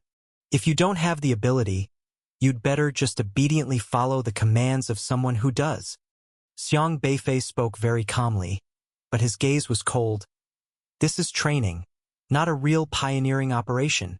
If during a real operation you cause the death of your teammates due to jealousy or dissatisfaction, refusing to cooperate, no matter if you are an SR Awakener, I'll take care of you before you get more teammates killed. Xiang Beifei's words were simple, as if he were stating an obvious fact. Yet such an ordinary statement made Long Guoqing's heart tremble. He was stunned by Xiang Beifei's composed demeanor. Stay connected with Empire. Not far away, Yi Changfeng watched Xiang Beifei and couldn't help briefly pausing before letting out a wry smile to himself. This kid, after being with Elder Luo for so long, has picked up his temper as well. High-level Awakeners all have a sense of pride, particularly SR-level ones like Long Guoqing. Just like that SSR who disobeyed orders on the battlefield causing the frontline defense to collapse, and Luo Lauda, in his fury, directly executed him. Xiang Beifei was warning Long Guoqing in the same way. Yi Changfeng sighed inwardly but remained silent, as this was Xiang Beifei's team, and he needed to deal with the team's internal conflicts himself. A commanding captain needed not only to know his teammates' abilities but also to deter unruly members and address any conflicts among them. Xiang Beifei had always been reluctant to take on the role of a team commander because he was very aware that some people wouldn't simply obey and would always cause trouble. But since he had taken on the role, the team would have to follow his way. Yi Changfeng would not interfere. Long Guoqing's complexion turned various shades of red and white, but he still tried to defend himself. "I didn't mean to kill him." But Ma Ziqian was frozen. Xiang Beifei said, "If I hadn't taken into account everyone's mistakes, do you think Ma Ziqian would still be standing here, safe and sound?" Stunned, Long Guoqing looked at Xiang Beifei in surprise. You took my mistakes into account too. What do you think?" Xiang Beifei replied indifferently. "For every move you all made, I had to consider what measures to take if someone made a mistake, how soon the others might realize it and come to a teammate's rescue. Did you really think I'd let you go out there to face death without considering the consequences?" Long Guoqing was completely astonished. Xiang Beifei's words were essentially telling him that without him in the fight just now, relying only on the other three, they could still have managed with great difficulty to trap the snow monster. The cost would merely have been the risk of Ma Ziqian getting frostbite. And in this fight, Long Guoqing was essentially superfluous. "So you're not happy about being a mere tool?"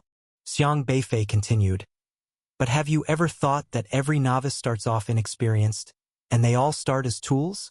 They do as the teacher says, but that doesn't mean they can't have their own ideas. Xiang Beifei said, once you gain combat experience and gradually adapt to the team's rhythm, you can do better within your own capabilities. Just like Li Zimu, I didn't tell him how to save Ma Ziqian, but he knew on his own what was the best choice in that situation. He isn't a mere tool. He understands how to control the situation to help his teammates out of a bind. The moment Ma Ziqian was frozen, Xiang Beifei didn't say anything, but Li Zimu was the first to react, immediately using chaotic stone-piercing sky to shatter the ice and free Ma Ziqian. Long Guoqing looked at Li Zimu in surprise. After a moment's hesitation, Li Zimu said, I've never seen myself as a mere tool. I'm just a learner. In an area I'm unfamiliar with, I follow those who know better, learning from those with experience and considering why they do what they do, accumulating my own experience. He was a scholar with a strong learning mindset, and he had his own independent judgment, so when Ma Ziqian was frozen, he knew what his task was. You don't see yourself as just a tool, huh? Long Guoqing clenched his fist again. He had always been uncomfortable being ordered around by Xiang Beifei, and thus resisted Xiang Beifei's commands. But suddenly, he realized that he hadn't studied the process of fighting as seriously as Li Zimu had. Team training is about cultivating mutual understanding so you can learn how to maximize your companion's abilities and also gather your own experiences, considering what to do if a teammate makes an error, instead of just being arrogant and bringing nothing to the table like a block of wood. You might as well leave the team to avoid being a nuisance, Xiang Beifei bluntly said. Li Zimu nodded thoughtfully. Ma Ziqian and Shi Qiao also understood what Xiang Beifei meant. All three of them were aware of this principle. Initially, they had no objections to Xiang Beifei because they knew he was more skilled than they were. Only Long Guoqing was still hanging his head low. Although he was proud, he wasn't arrogantly dismissive of others. He was used to proving his strength over others to maintain his pride. And Xiang Beifei's words had dealt a blow to his self-esteem. It seemed as if the team could defeat the snow monster without him. He was just dispensable. If he were to leave now, it would mean he was kicked out of the team because he was worse than everyone else. That was more painful to him than being killed. Long Guoqing kept on clenching his fist, struggling internally, his knuckles whitening with the effort. Could he really be content to give up like this? After a long while, Long Guoqing forced out a word through gritted teeth. Sorry. Having spoken those 3 words, he averted his gaze. His face flushed red and he was breathing heavily, as if saying those words had drained him of all his energy. He rarely apologized to anyone, for proud people do not apologize casually. But it was his pride that would not allow him to become an irrelevant member of the team, the first to fall behind and be kicked out. He clenched his fist, ready to endure whatever mockery and scolding Xiang Beifei would throw at him next. However, Xiang Beifei merely glanced at him and then turned to look toward the vast white snow in the distance. We'll need to find another snow monster to practice on, he said. He strode into the snowstorm. They hadn't defeated the snow monster earlier because it had broken free from Shi Qiao's large cauldron and was then smashed to death by Xiang Beifei's fist. But this kind of training wasn't meant for Xiang Beifei in the first place. Li Zimu and the other 2 followed him. Long Guoqing watched, amazed that Xiang Beifei had neither jeered at him nor scolded him any further. Is he really going to let me off just like that?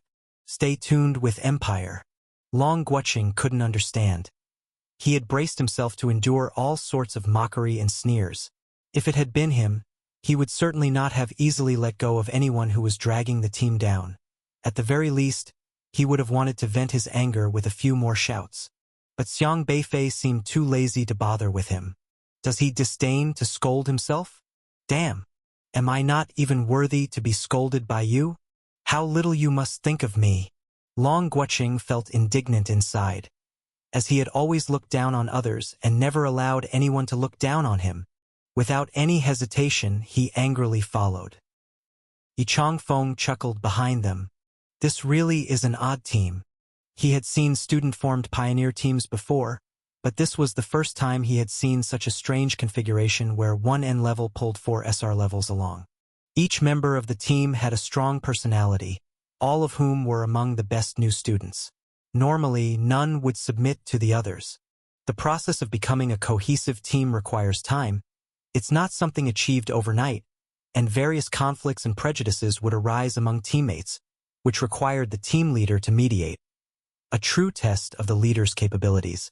But the process of integration seemed to occur naturally in this team. Maybe this year's freshman competition won't be so bad after all. Yi Changfeng muttered to himself, then followed them. In the snowy wind, for people lay on the ground. They were utterly exhausted and gasping for breath. Killing a Meridian opening stage snow monster was too difficult. Even though just now, Shi Qiao managed to cover the snow monster, it was only containment and not easy to kill the snow monster. Xiang Beifei seemed to have killed the snow monster with a simple punch. But for the 4 late-stage Qi-controlling individuals, it was akin to climbing to heaven. Fortunately, under Xiang Beifei's command, they managed to successfully kill the snow monster, though the effort had exhausted them tremendously. Xiang Beifei still sat on a rock, pondering his own concerns. A qualified leader needs to know how to handle the conflicts within a team. You did very well just now. Teamwork is most crucial, and actually it's about having 5 people with one heart that's key, said Yi Changfeng. Xiang Beifei looked at Yi Changfeng expressionlessly.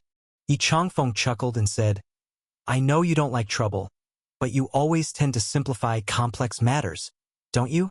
Xiang Beifei was his junior, but unlike Yi Changfeng himself, who was more cautious and thought about the consequences, Xiang Beifei was much more straightforward. The threat Xiang Beifei posed to Long Guocheng was very real, and Yi Changfeng did not doubt that if it were on a battlefield during a beast tide, Xiang Beifei really might kill Long Guocheng for not following commands and consequently causing the death of teammates. Despite looking lackadaisical daily and being polite to everyone with a good temper, Xiang Beifei was not someone to be trifled with when he got serious. After all, he was a kid who cracked sunflower seeds with Elder Luo every day. I'm not sure whether the temper you picked up from Elder Luo is good or bad. Yi Changfeng sighed helplessly. Xiang Beifei looked puzzledly at Yi Changfeng and said, Why do I always feel like you are rather enjoying this? Am I? Yi Changfeng rubbed his chin and then chuckled again. I'm just here to watch the drama. You handle your team, and I'll enjoy the show. Xiang Beifei pursed his lips, then fell into contemplation again. Yi Changfeng said, You're thinking about the battle just now, aren't you? They did quite well, 4 late-stage Qi-controlling individuals defeating an early-stage Meridian opening desolate beast, especially since you didn't intervene. But reflecting on experiences is also a quality a leader should have. You can think more, improve more, which is very good. I'm not thinking about that. Then what are you thinking about? I'm thinking about what to eat tonight, Xiang Beifei said seriously. We've been out for so long, the cafeteria has closed. Yi Changfeng, he was thinking about food. This kid's thought processes are so weird. We won't be returning. We will spend these 10 days outside in the desolate wilderness. Enclosed training, Yi Changfeng emphasized. Oh, is that so? Xiang Beifei thought for a moment before curiously asking, Mr. Yi, each of your swords has unique abilities. But is there one that can cook? A sword that can cook? Yi Changfeng was stunned. He had never expected Xiang Beifei to ask such a bizarre question. What does a sword that can cook mean? Is a sword meant for cooking? A sword is meant for slaying. A sword controls the heavens, its force swallowing thousands of miles of rivers. With a sword in hand, I possess the demeanor. Every sword can be used to flaunt one's own coolness. But this kid, to actually say a sword that can cook? This is simply an insult to swordsmen. No. Yi Changfeng said irritably. Aren't you our nanny? Xiang Beifei muttered. If you can't cook, what are you doing following us? Are we going to starve to death in the desolate wilderness these 10 days? Nanny! 3 lines appeared on Yi Changfeng's forehead, and he felt his blood pressure skyrocketing. A powerful SR-level sword cultivator from Liangzhou University, whose skills were extraordinary and divine, capable of splitting mountains and cutting off rivers with a single strike, had just been reduced to a cooking nanny by Xiang Beifei? He's the junior brother, an inexperienced little junior brother. He's the naive youngster that needs my protection. I shouldn't be too bothered. Stay calm. There are other students here. I can't lose my composure. Yi Changfeng, patting his chest, suppressed his anger and fervently reminded himself not to draw his sword. These days, his ordinarily calm state of mind, honed through years of sword training, had been repeatedly disturbed by Xiang Beifei. Xiang Beifei's understanding of the sword Dao made it absolutely impossible for him to remain composed. Feeling that since he had met Xiang Beifei, he was startled by his talent and choked by his words. His mental state had regressed 10 years in cultivation, but this was his own junior brother, who needed to be well taken care of. I'm not really sure which desolate beasts are edible and which are not. I have not studied that yet, teacher. Maybe you could cook? Since you're quite free anyway, find something useful to do. Make yourself a competent nanny, Xiang Beifei said. Damn it! Draw your sword. Duel at the summit of Forbidden Purple. Yi Changfeng's blood pressure surged, and he could no longer hold back, directly shouting at Xiang Beifei. Xiang Beifei started laughing. He was just bored and teasing his senior brother. After all, it was Yi Changfeng who had dumped this messy situation on him while remaining seemingly indifferent, adding some cool remarks on the side. Besides, they were meant to stay in the desolate wilderness for 10 days, so the food issue had to be resolved, right? Read New Adventures at Empire. 10 days may seem short, but in reality, they are quite lengthy. Throughout these 10 days, their vigilance was constant because this place is the desolate wilderness, always facing various kinds of desolate beasts. This was an outdoor training for the team led by Xiang Beifei, so during this process, Yi Changfeng never took the initiative to step in and help, treating himself as if he were invisible. The duty of a team-leading teacher is just like this in cultivating Pathfinders. He would not intervene to assist unless it was a matter of life and death. This meant that the 5 of them had to figure out themselves how to survive in the desolate wilderness, be it taking turns to stand guard while resting or constructing various defensive fortifications and finding food. Fortunately, with Li Zimu around, he could stack stones to build safe barriers, ensuring a space for everyone to sleep.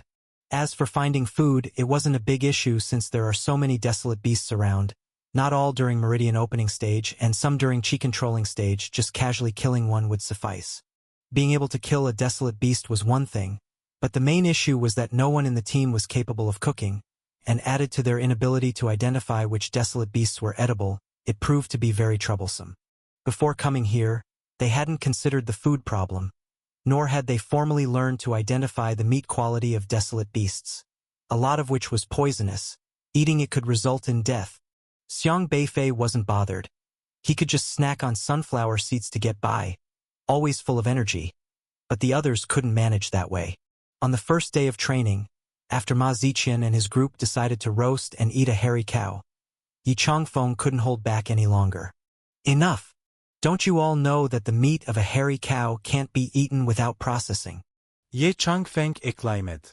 We didn't know. Everyone shook their heads innocently. Yi Changfeng then remembered that these 5 naive kids had just enrolled in the school this year, only 3 months into their education. They hadn't completed the extraterritorial wilderness simulation course yet, nor had they received real training in the extraterritorial wilderness, and thus hadn't learned about the food of the extraterritorial wilderness. Normally, students in their 3rd and 4th year, before going to train in the extraterritorial wilderness, would learn various survival skills, including cooking and handling of ingredients, which were essential parts of Yi Changfeng's course. However, these 5 freshmen were not a genuine pioneer team but a temporarily formed squad preparing to participate in the competition among elite freshmen from 9 universities. They hadn't really prepared before leaving. Yi Changfeng turned to Xiang Beifei and exclaimed, "They might not know, but do you also not know?" "I didn't know," Xiang Beifei said sincerely. He actually knew but just didn't bother to say, because he knew Yi Changfeng would tell them. Yi Changfeng was completely exasperated. He took the meat of the hairy cow and, annoyed, said, "The meat of the hairy cow contains a toxic nerve. If you eat it, you won't see tomorrow's sun. First, you need to remove it, and then treat the meat simply with a type of purple grass leaf to neutralize the remaining toxins. Only then can it be eaten." He truly was the teacher of the Extraterritorial Wilderness Simulation course, a course that specifically teaches how to survive in the extraterritorial wilderness, how to deal with desolate beasts in various dangerous situations, and naturally, includes how to manage food shortages. The knowledge Yi Changfeng possessed was incredibly rich. Most importantly, Yi Changfeng actually had exceptional cooking skills. Not only was he well-versed in various wilderness survival skills, but he also knew how to make edible meals in the wild. On the first day, he agreed to cook for the 5 people as a special benefit for the freshmen. Everyone discovered that Yi Changfeng's cooking skills were impressive, creating delicious and tasty dishes. Nobody expected this composed swordsman to have such a skill hidden up his sleeve. The second day, Xiang Beifei went out and killed another poisonous desolate beast for dinner.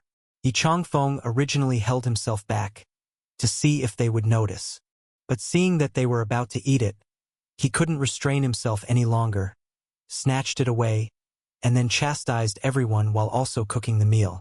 The third day, Xiang Beifei dragged back yet another poisonous desolate beast. The fourth day, there really were a lot of poisonous desolate beasts. I must have owed you all in my past life. Yi Changfeng was about to explode because of Xiang Beifei, but each time before cooking, he would ask everyone to gather around. He taught them how to identify poisonous meat, how to use the poison of other desolate beasts to neutralize the poison of the current beast, and then instructed them on what to use during roasting to mask the odors, avoiding attracting other desolate beasts with keen senses of smell. In short, he was a very responsible teacher. Bringing students to the extraterritorial wilderness was not just about teaching them how to battle desolate beasts, but also involved teaching all aspects of daily life. Additionally, he imparted his unique seasoning recipes.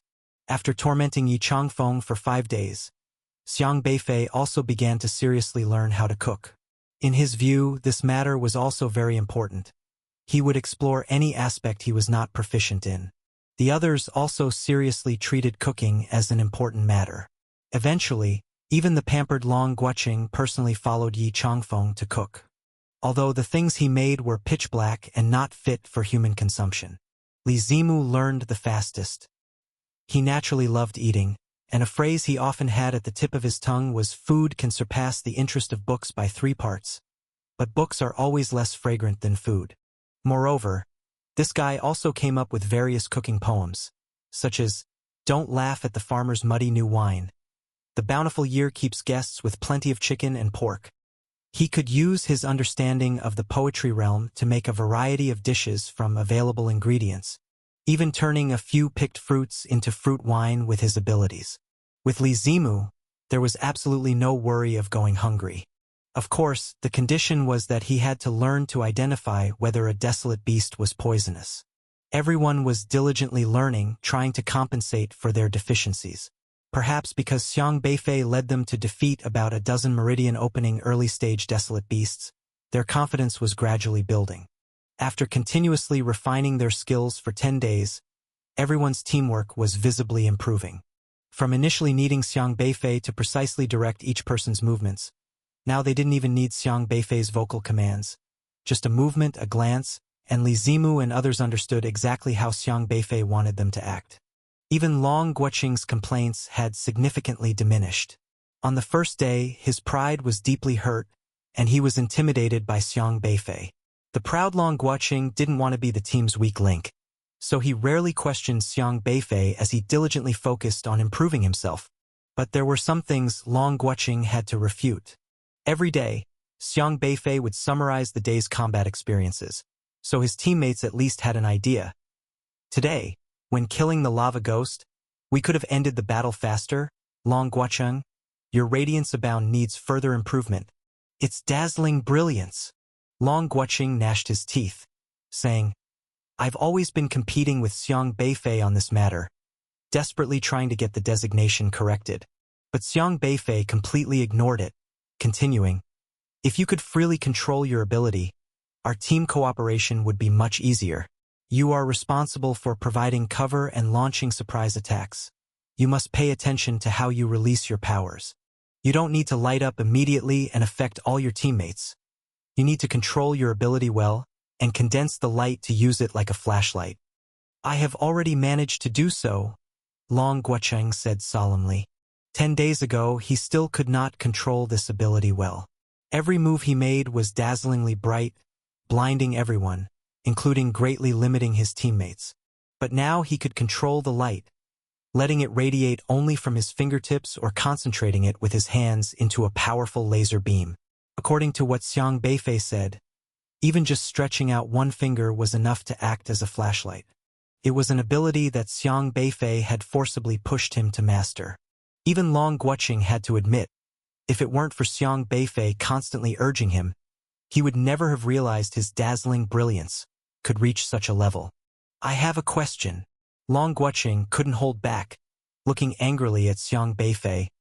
Why can't you ever remember what my ability is called? You mean your dazzling brilliance? Xiang Beifei asked. It's radiance abound. How many times have I said it? My ability is called Radiance Abound, Long Guocheng yelled. Everyone involuntarily shifted their gaze towards Long Guocheng, looking at him strangely. At first, Long Guocheng didn't quite understand what was happening. He subconsciously thought that Xiang Beifei had made a mistake again, so he got carried away, and it took him a while to realize his mistake. He hastily said, "Bah! I misspoke. It's dazzling brilliance. Dazzling brilliance. Not radiance abound. Damn it, you misled me." He was extremely annoyed. Everyone couldn't help but laugh. Yi Changfeng, looking at the team's atmosphere, also couldn't help but smile. A good team isn't always about serious fighting. It also needs various jokes to lighten the mood. After a while, Yi Changfeng finally said, "In just 10 days, you've progressed quite fast, but you can't be completely complacent. Although you can now collaborate to slay Meridian opening stage Desolate Beasts, remember this. Other schools' teams include SSRs at the Meridian opening stage, and their strength is definitely no weaker than yours." Everyone quieted down. This was indeed a problem that could not be ignored. SSR-level Awakeners were already at the Meridian opening stage by now. Not to mention, Qingzhou University and Yenzhou University each had 2 SSR freshmen, meaning their teams had 2 people at the Meridian opening stage. While Liangzhou University did not have any SSRs, the best configuration they could muster was 1 N and 4 SRs. Although this N level was a bit unusual, being the only student who had reached the Meridian opening stage, overall it seemed far inferior at first glance. I heard that Qingzhou University and Yenzhou University also have UR freshmen. Li Zimu spoke up. Are they going to compete? We're Awakeners. This year in Zhuzhou, there were only 2 UR-level Awakeners, one in Qingzhou University and the other in Yenzhou University. Yi Changfeng pondered for a moment, then said, UR freshmen will not compete, because it would be unfair to the other freshmen. That was a relief. Everyone felt a bit more at ease. Even if the UR students were also at the Meridian opening stage, facing SSRs would easily disadvantage the SSRs due to systemic suppression, unless under some exceptional circumstances, UR Awakeners wouldn't lose to SSRs. Yi Changfeng encouraged, what we need to focus on is the team competition. Although SSRs are powerful, anything could happen in the foreign realms where the Desolate Beasts reside. We all are going to hunt Desolate Beasts, scoring by the number we kill, so we might not necessarily lose to them. Your adventure continues at Empire.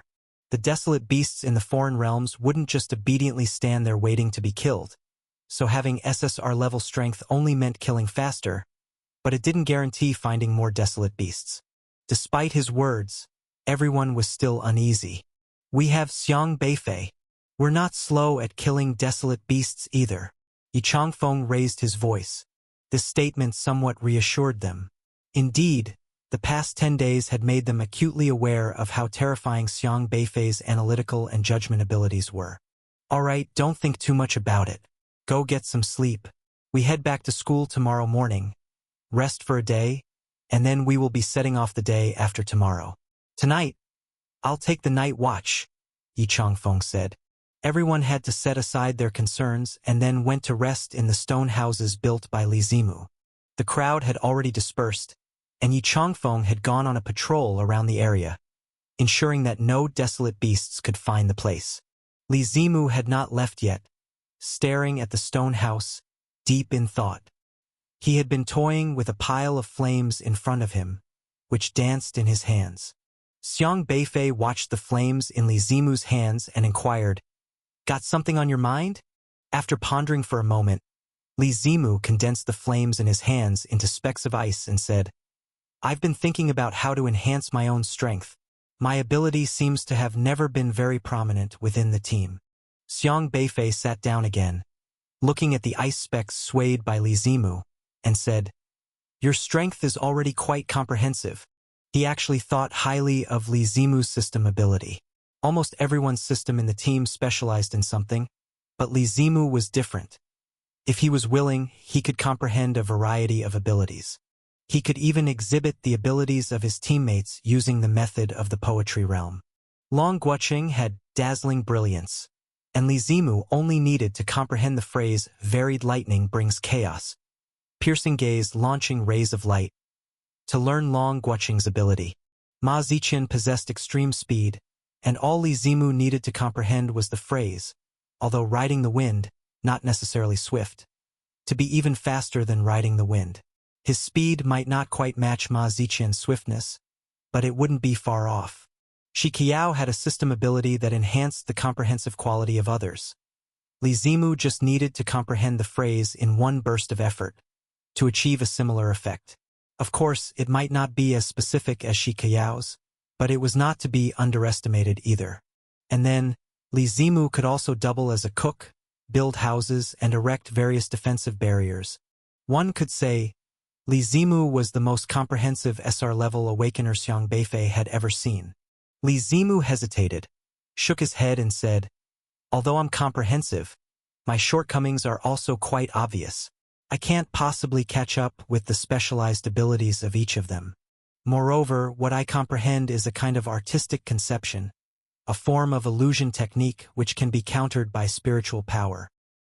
He glanced at Xiang Beifei and added, "All of my abilities seem to be ineffective against you.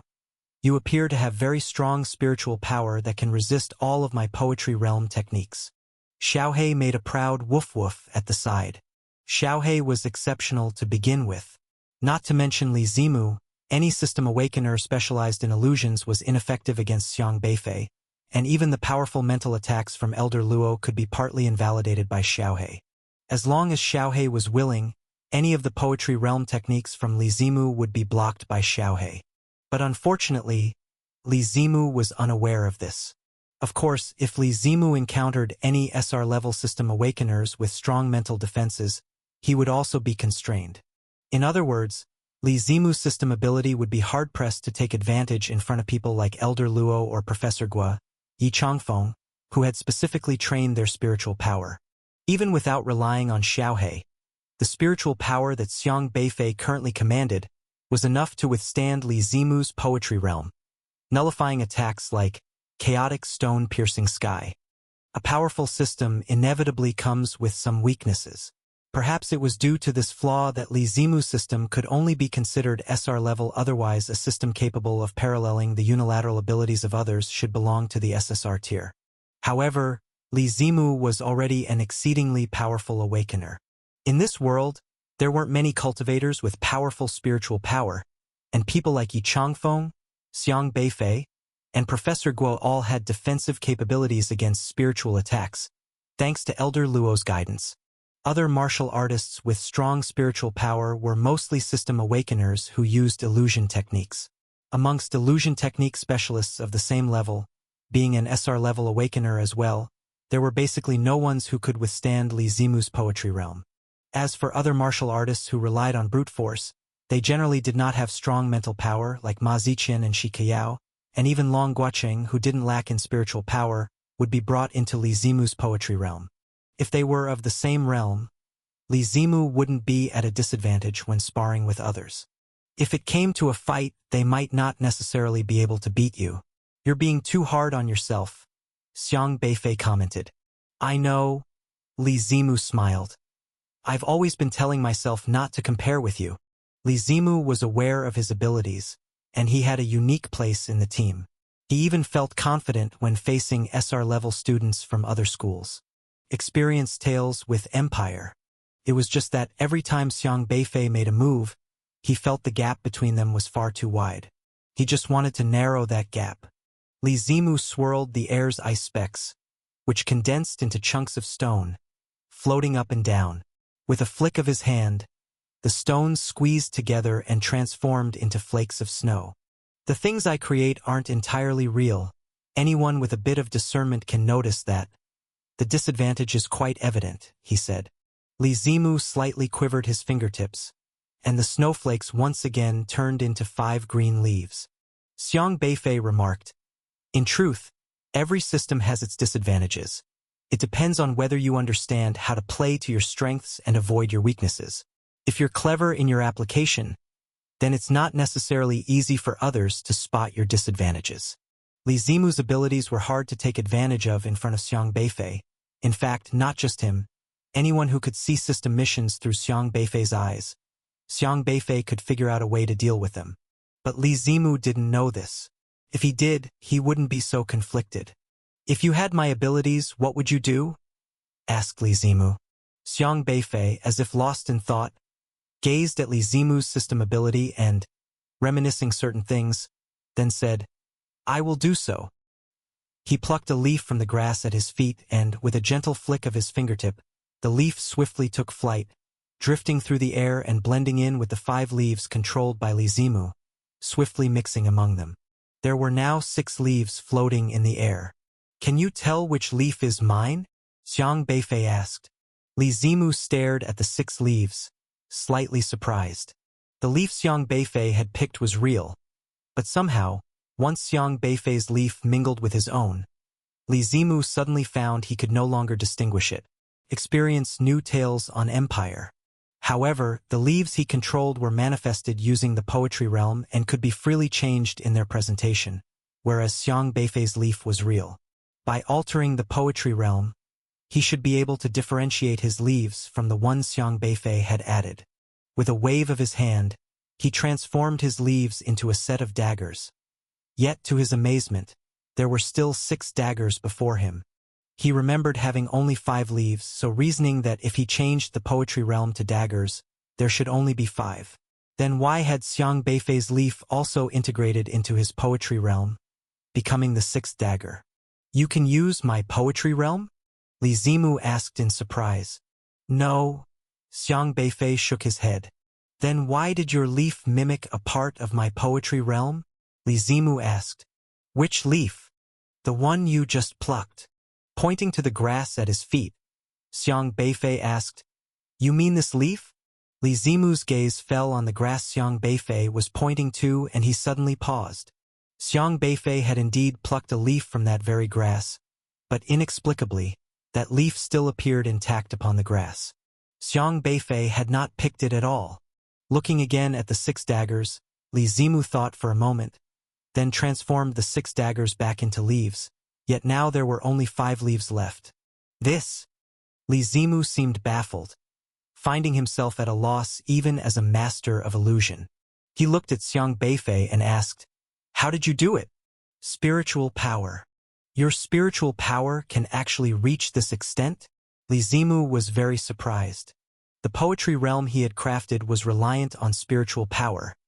Yet his spiritual power couldn't discern the authenticity of the poetry realm created by his system ability. "That's not even that impressive." Xiang Beifei remembered the days he struggled to survive within Elder Luo's singing, unable to climb ashore from the great river of Luo's songs even now. Within that tumultuous river in Elder Luo's songs, the experience was terrifying, immersive, always leaving him in dire straits. All Xiang Beifei could do was to cling to a plank condensed from his spiritual power, buffeted by the raging waves, choking on water and on the verge of drowning, only to be hauled ashore by Elder Luo each time. That level of spiritual power was formidable.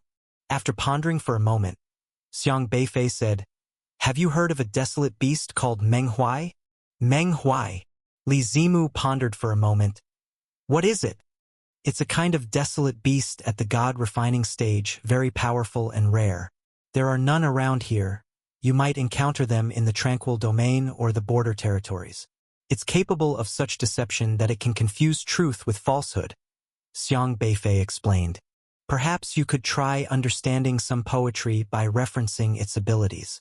If your poetry realm can perfectly overlap with reality, then maybe your weakness won't necessarily remain a weakness. Overlap with reality? Li Zimu was absorbed in thought. The night had deepened. They rested in the dense forest of the valley, concealing themselves with their strong system abilities. Rustle, rustle, rustle. A giant toothed rat ran toward their campsite, and upon entering the border, it was instantly captured by the defensive formation and turned to ash. When camping, everyone used space-based camps for protection. Desolate beasts without the ability to detect space couldn't see them, and weaker ones that blindly charged in were easily killed without a sound. The reason for keeping watch was to guard against those desolate beasts that could discern space. Many desolate beasts could breach the spaces created by their systems, catching the frontiersmen off guard. The people here were cultivating, and from the distant dense forest various sharp cries could be heard occasionally, cries to which everyone had grown accustomed. Xiang Beifei watched Li Zimu, who was meditating deeply in cultivation. He stood up, intending to return to his stone hut to sleep, but just at that moment, a sense of alertness suddenly and unexpectedly emerged in his heart. This presence. Xiang Beifei felt it odd, and he quickly walked to the edge of the camp. Where are you going? Yi Changfeng appeared beside Xiang Beifei. There's a strange presence. Xiang Beifei stood at the edge of the camp, looking around vigilantly. What presence? Be more specific, Yi Changfeng asked in a deep voice. In the wilderness outside the tranquil domain, actually, there were odd presences everywhere. Not to mention, every second Yi Changfeng could sense no fewer than 100 kinds of movements and various concealed presences outside the camp. These all came from desolate beasts, and couldn't escape Yi Changfeng's keen sense of smell. Most of these desolate beasts were just passing by, and since it was now night, there was no need to kill them and stir up trouble. Yi Changfeng didn't know exactly which presence Xiang Beifei was referring to. Very familiar, very strange, as if I've seen it somewhere before, appearing and disappearing intermittently. Xiang Beifei scanned the vast night, his vision greatly hindered, unable to discern where the strangeness lay. Seen where? You've only been to the wilderness outside the tranquil domain 4 times, and have only been to those few places, recall. Yi Changfeng said. Right. I've only come to the wilderness outside the tranquil domain 4 times, so this presence must be from... A flash of light suddenly crossed Xiang Beifei's mind. He remembered where he had encountered this presence. The Jingsu of the city of the old days. About 2 kilometers away from the campsite, situated in a ravine, was a cliff. On the cliff, there seemed to be faint shadows flickering. These shadows were like tentacles, gathering swiftly, and soon they formed a human silhouette. Bathed in the moonlight that shone upon it, the silhouette's half-face was faintly visible, its throat seemingly slashed by something, and it was profusely bleeding.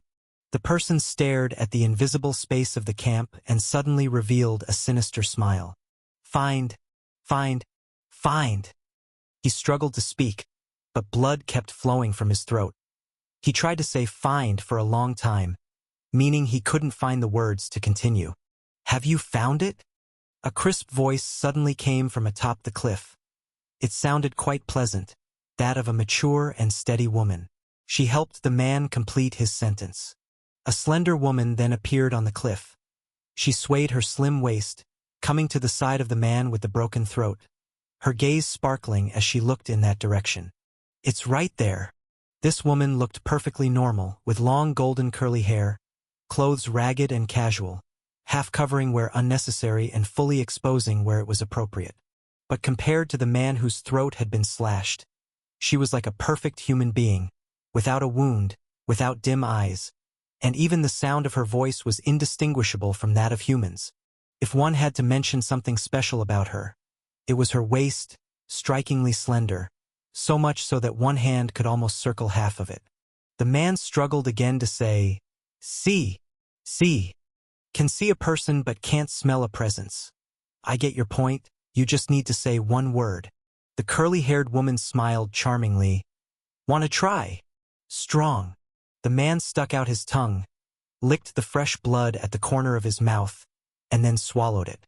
However, the blood he swallowed flowed out again from his throat. "Indeed, there's a powerful fellow by his side.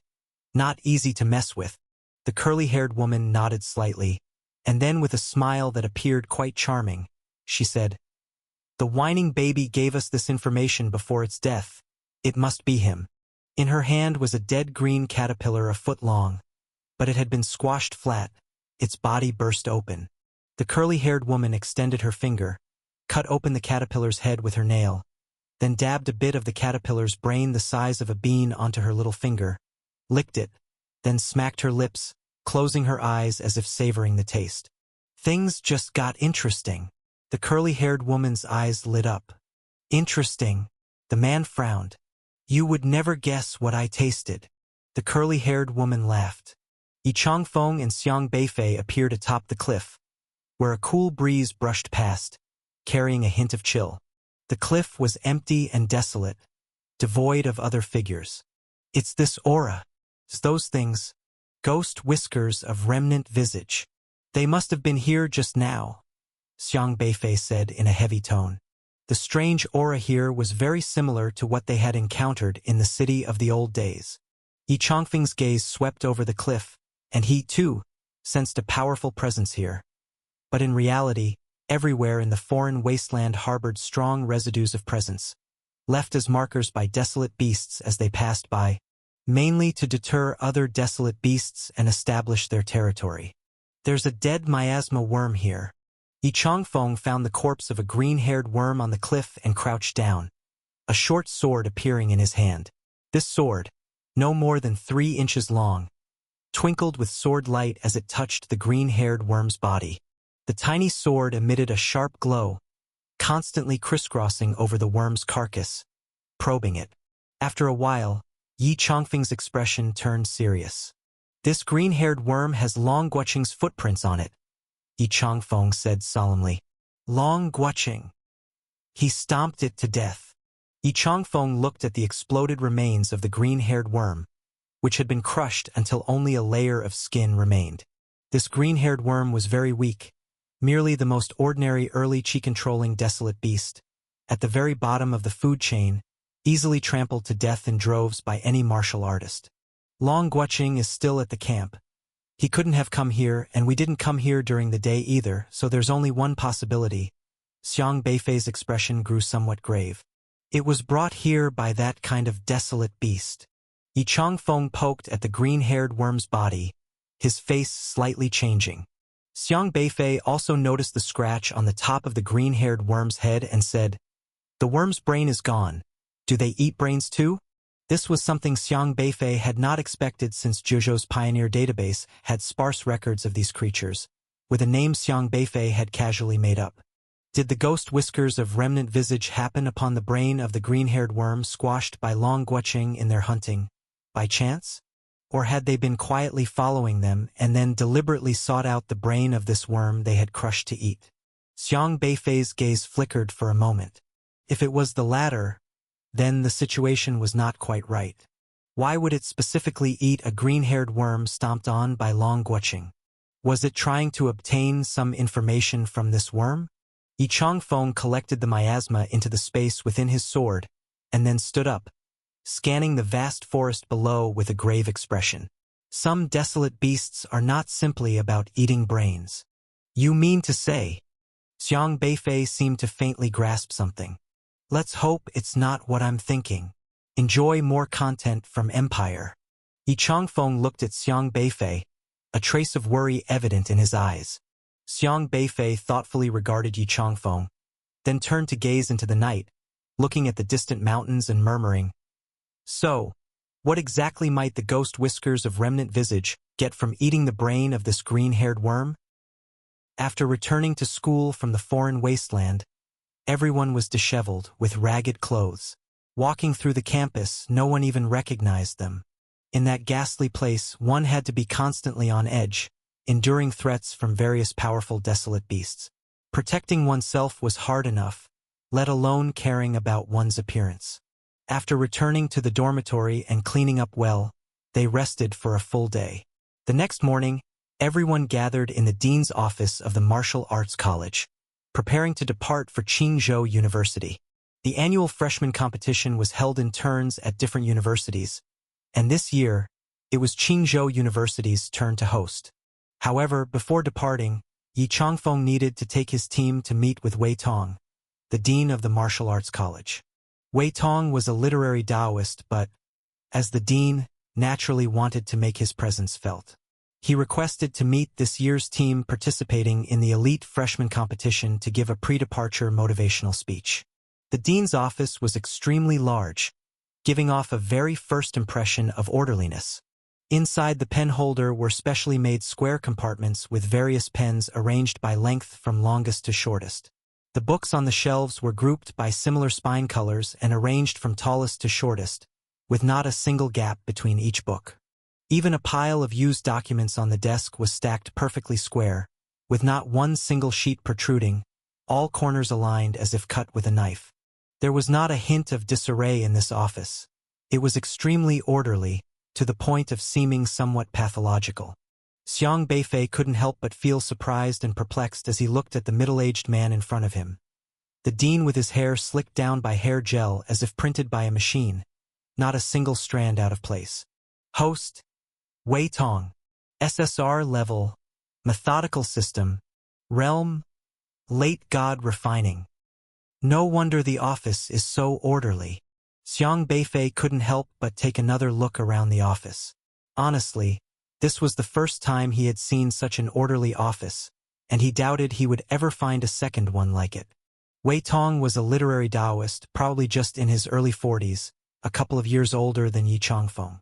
He had an ability named orderliness, which allowed him to automatically organize things methodically. His system tasks usually involved handling various trifles and making them orderly. You have organized 2 documents, orderliness value plus 20. You put on both shoes correctly, orderliness value plus 20. You properly wore your coat, orderliness value plus 20. You capped the pen after writing, orderliness value plus 10. You locked the door after leaving, orderliness value plus 10. That SSR-ranked guy is really something, Xiang Beifei contemplated. In his daily activities, Wei Tong fundamentally did things right, which would bring him system values. Even something as trivial as dressing could count, and even brushing teeth or washing his face. Such simple acts that he performed daily would add to his system value. According to Yi Changfeng, Wei Tong used to be his senior by 3 years at the Liberal Arts College, but due to being an SSR-ranked awakener, he went to the Alliance after graduation and was only transferred here this year to become the head of the Martial Arts College. Not long ago, Xiang Beifei specifically asked Yi Changfeng if he and Wei Tong fought, who would win. Yi Changfeng was at the mid-stage of God refining, while Wei Tong was at the later stage, a whole realm apart. However, Yi Changfeng simply replied, it would be unfair to him even if he used both hands. Those of the literary Tao, their combat strength is trash. But the people Zhuozhou Alliance needs are not just martial arts fighters. They also need those with higher-level systems to manage the entirety of Zhuozhou. Because of the suppression higher-level systems exert on lower-level ones, they don't need to fight. They only need to use the means given by their system abilities to manage the lower-level awakeners, thus ensuring that life in Zhuozhou isn't too chaotic. So, SSR-ranked individuals of the literary Tao, even if their combat power is rubbish, are still heavily utilized, and their status is high. Wei Tong's system showed that he indeed had the ability to manage. You forced the rule-violating Ma Jia to admit her wrongdoings, orderliness value plus 50. You forced Wang Yuan, who often broke walls, not to approach the Southeast Teaching Building anymore, orderliness value plus 50. You forced the senior students to comply with the newly enacted graduation regulations, orderliness value plus 400. Most of the martial arts students are not so well behaved, but Wei Tong's SSR system, even if not strong in combat, had a high enough cultivation level to suppress all the unruly martial arts students and make them behave. While assessing the 5 individuals, Wei Tong's gaze particularly lingered on Xiang Beifei for a moment before he slightly furrowed his brows. He was also one of those from Liangzhou University who had an opinion about enrolling an N-level student like Xiang Beifei. The reason was simple. The N ranking of Xiang Beifei stood out discordantly in the list of student names. He was the only N-level student at Liangzhou University, and when Wei Tong was arranging the files of the new students, he encountered a problem. Normally, when managing files, R-level students would be arranged in one column, S-level students in another, and SR-level students in yet another. The number of students was distributed like a trapezoid, with the most R-level followed by S-level and the fewest SR-level. It looked orderly and neat. Then there was Xiang Beifei, an uppercase N-level, standing alone in his own column. Student file arrangement: R-level students 1837, S-level students 721, SR-level students 11, N-level students 1.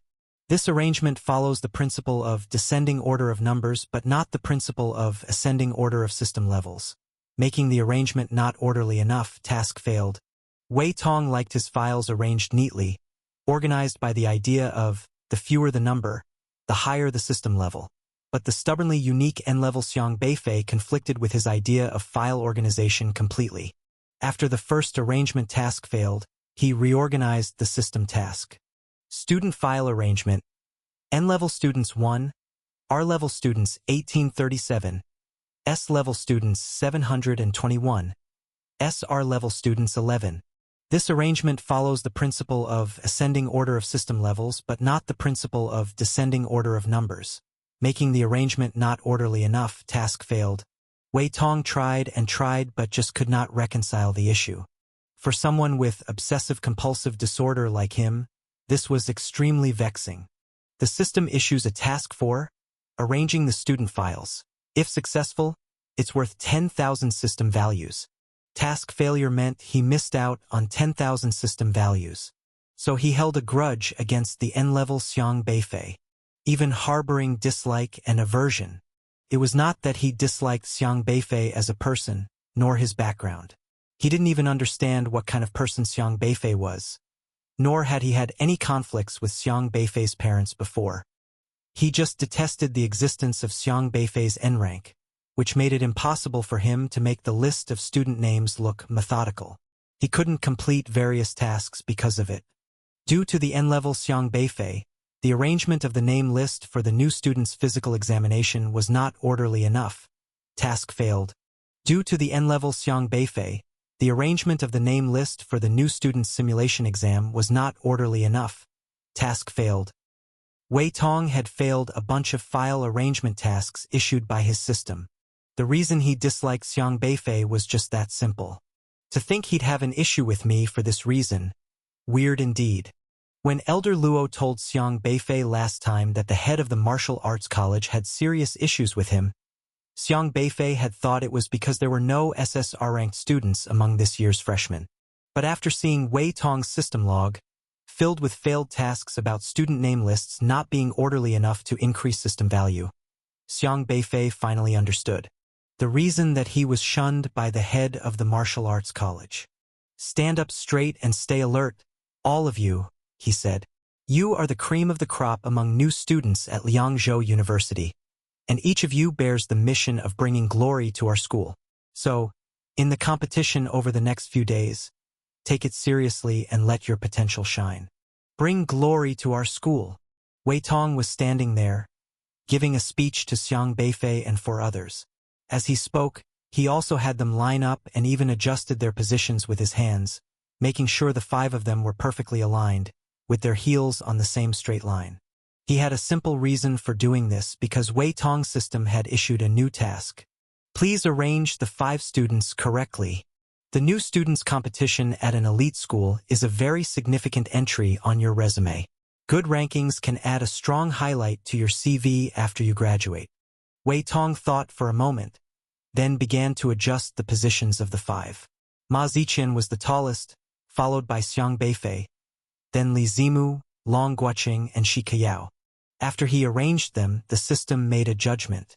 Arrangements are made in order of height, but system arrangement of SR, SR is not orderly enough. Arrangement failed. Damn it. Xiang Beifei, what's the matter with you? Wei Tong saw his task fail once more, recalled all the times he had to organize student files, and grew discontent, resulting in considerable annoyance. Dean, did I do something wrong? Xiang Beifei replied. He understood why Wei Tong was singling him out. It was clear in his eyes that it was related to Wei Tong's system tasks. Wei Tong gave Xiang Beifei a look of disdain, but he couldn't find a proper reason to criticize. After all, he couldn't just say he was lashing out because of Xiang Beifei's height preventing him from completing system tasks. Why do you lose focus when I'm speaking? Wei Tong found a shoddy excuse and spoke with a strict tone. Xiang Beifei replied, I listened very carefully. Really? Whether you listened carefully to me or not, do you think I can't tell? Do you dare to lie to me, an N-level in front of an SSR-level awakener? Do you think as an SSR-level dean I can't see through it? And you still argue?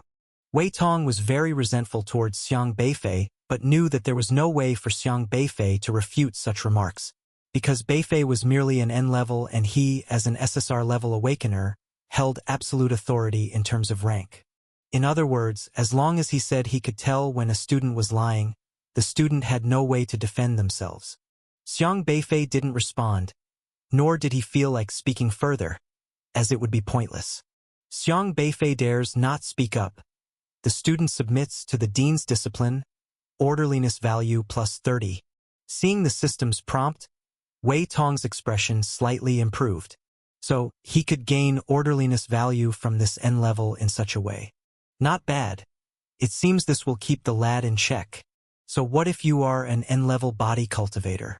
Don't you still have to bow your head obediently before an SSR? This N-level guy, what an eyesore. Always causing my tasks to fail. These 30 points of orderliness value are far from enough. Martial artists are just a bunch of dirty brutes without brains. Wei Tong genuinely looked down on martial artists because they tended to be impulsive and disobedient, with a very casual lifestyle. After every simulation training, they'd come out disheveled, covered in dirt, their clothes torn to shreds, some even having the gall to tie their jackets around their waists. It drove him crazy. A coat is meant to be worn on the body, not tied around the waist. When he inspected the dormitories, he was appalled to find actual garbage in the bins, textbooks piled on the desks, mismatched shower gels and shampoos in the shower. Find exclusive stories on Empire. It was bad enough that toothpaste and toothbrushes weren't uniform in color, but they weren't even facing the same direction. Clothes on the drying racks were not sorted according to size and color. Every time Wei Tong passed by the dorms of the martial arts college students, he felt repulsed. These brutes only knew how to fight amongst themselves or with desolate beasts, laughing carelessly while covered in the beast's blood, boasting to one another. To an SSR-level practitioner of the literary Tao like Wei Tong, these students were nothing short of aberrations. Thus, he held the martial arts college students in very low esteem and vowed to undertake drastic reforms starting this year, such as issuing a regulation requiring every student to bring a clean set of clothes to simulation training and wear clean attire after training before walking around campus. Anyone who dared tie their coat around their waist would face sanctions. Points deducted. Public criticism. A triple hit approach. Xiang Beifei looked thoughtfully at the system interface of Wei Tong, which detailed various rules and suggestions for dealing with martial arts college students, including dormitory organization. No wonder Elder Luo worries about the future of Liangzhou University. With someone like this as the dean of the martial arts college, where can Liangzhou University possibly be headed? He couldn't help thinking. In this world, where the outer wilderness threatened with various dangerous desolate beasts, students of the martial arts college and the liberal arts college were different. Martial arts students had to learn how to kill desolate beasts and fight with them daily, carrying wounds, and the upperclassmen sometimes returned from battles missing limbs, needing awakened doctors for treatment. It was utterly impossible for them to maintain cleanliness at all times. However, a practitioner of the literary Tao who knows nothing about desolate beasts actually became the dean of the martial arts college that primarily deals with these beasts. That was not the end of it. Since becoming the dean, this SSR didn't think about improving the martial prowess of the students at the college. Instead, due to his inability to complete system tasks, he despised Xiang Beifei and even all the martial arts students. In Wei Tong's eyes, whether he could complete his system tasks was clearly much more important than cultivating excellent students for the martial arts college to supply powerful warriors to Jiuzhou. To put it bluntly, whether the students of the martial arts college would become successful in the future was not important to Wei Tong. What mattered to him was that these students had to be managed neatly by him as an SSR and had to serve his SSR system. Students who could not be managed orderly were viewed by him as thorns in his side, especially N-level Xiang Beifei, who was considered a long nail in the coffin. It really is strange. Xiang Beifei glanced at Yu Qixin, who stood silently on the other side, one of the teachers leading the team this time. He couldn't help wondering who despised him more, Yu Qixin or Wei Tong. Yu Qixin's dislike for Xiang Beifei, at least, stemmed from the issue with Xiang Beifei's father, a somewhat plausible reason that Xiang Beifei could barely accept. Whereas Wei Tong's dislike for Xiang Beifei was actually because of his own system tasks.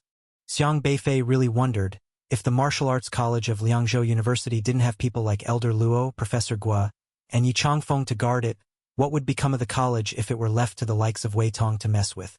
Elder Luo said that the martial arts college had never appointed a practitioner of the literary Dao to manage it, but for some reason Wei Tong was brought in this year. Xiang Beifei turned his attention to Wei Tong's system.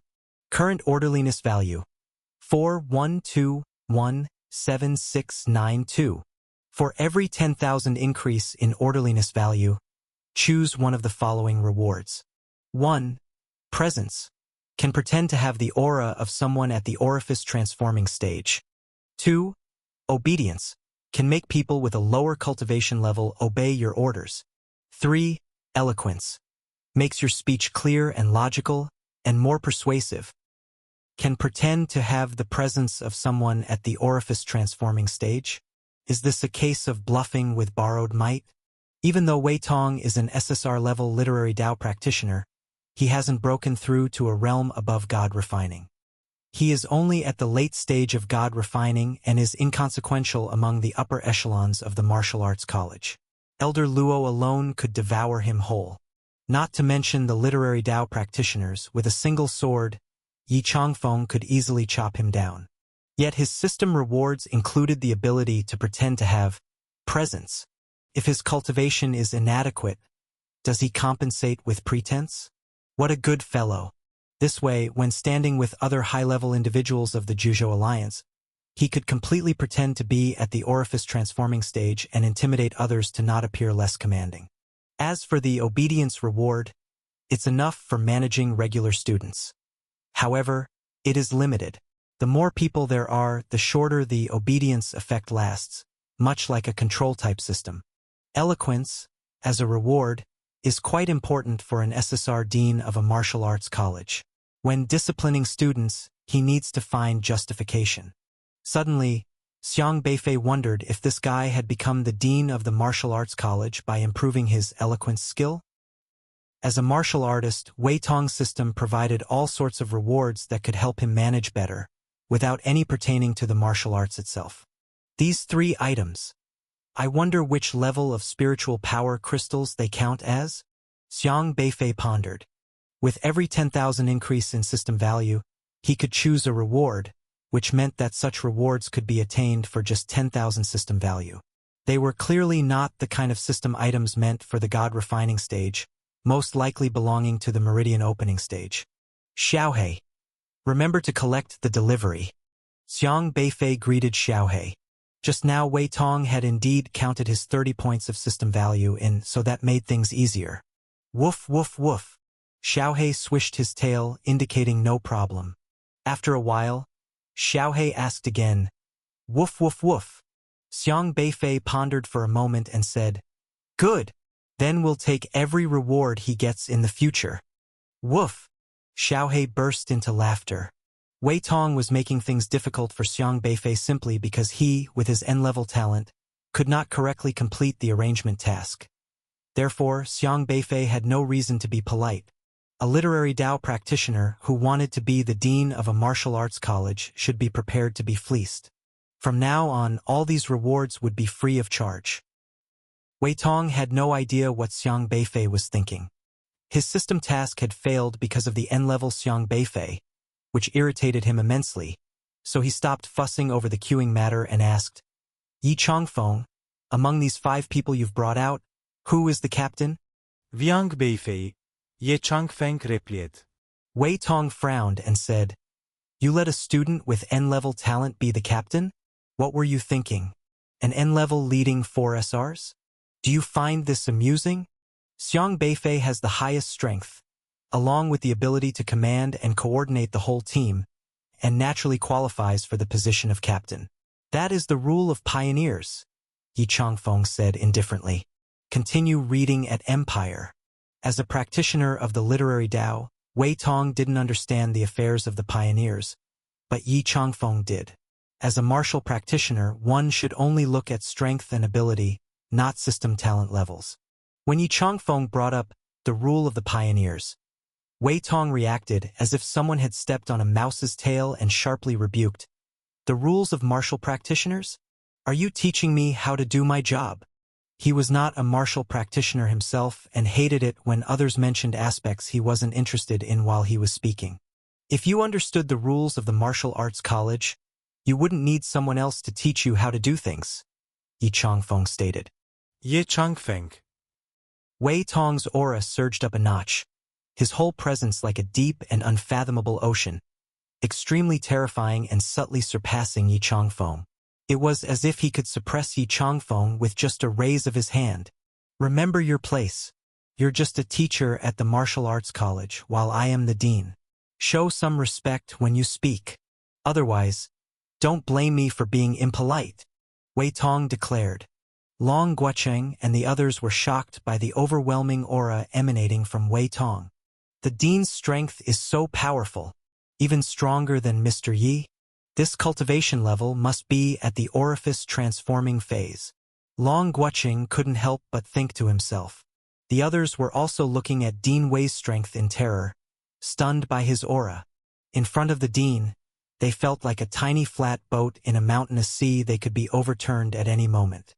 Even in their eyes, Yi Changfeng was just a small rock amidst the violent winds and waves, incomparable to Wei Tong.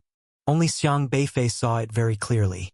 When Wei Tong's cultivation suddenly increased just now, he had used the ability Aura. He had many Aura rewards, and if not enough, he could buy more from the shop, probably using it each time to intimidate others who were not convinced. But Yi Changfeng, with an expressionless face, looked at Wei Tong, completely ignoring the orifice transforming phase of Wei Tong's aura, and simply said, The students are trained by me. The team is led by me. I know what's most suitable. Yi Changfeng's attitude was very tough, not afraid of Dean Wei in the least. Now Dean Wei was in a bit of an embarrassing situation. His aura was strong, but it was useless because he dared not lay a hand on Yi Changfeng. How could he start a fight? Yi Changfeng could cripple him with just one finger. Wei Tong felt his dignity as an SSR was being questioned and angrily rebuked. You know nothing.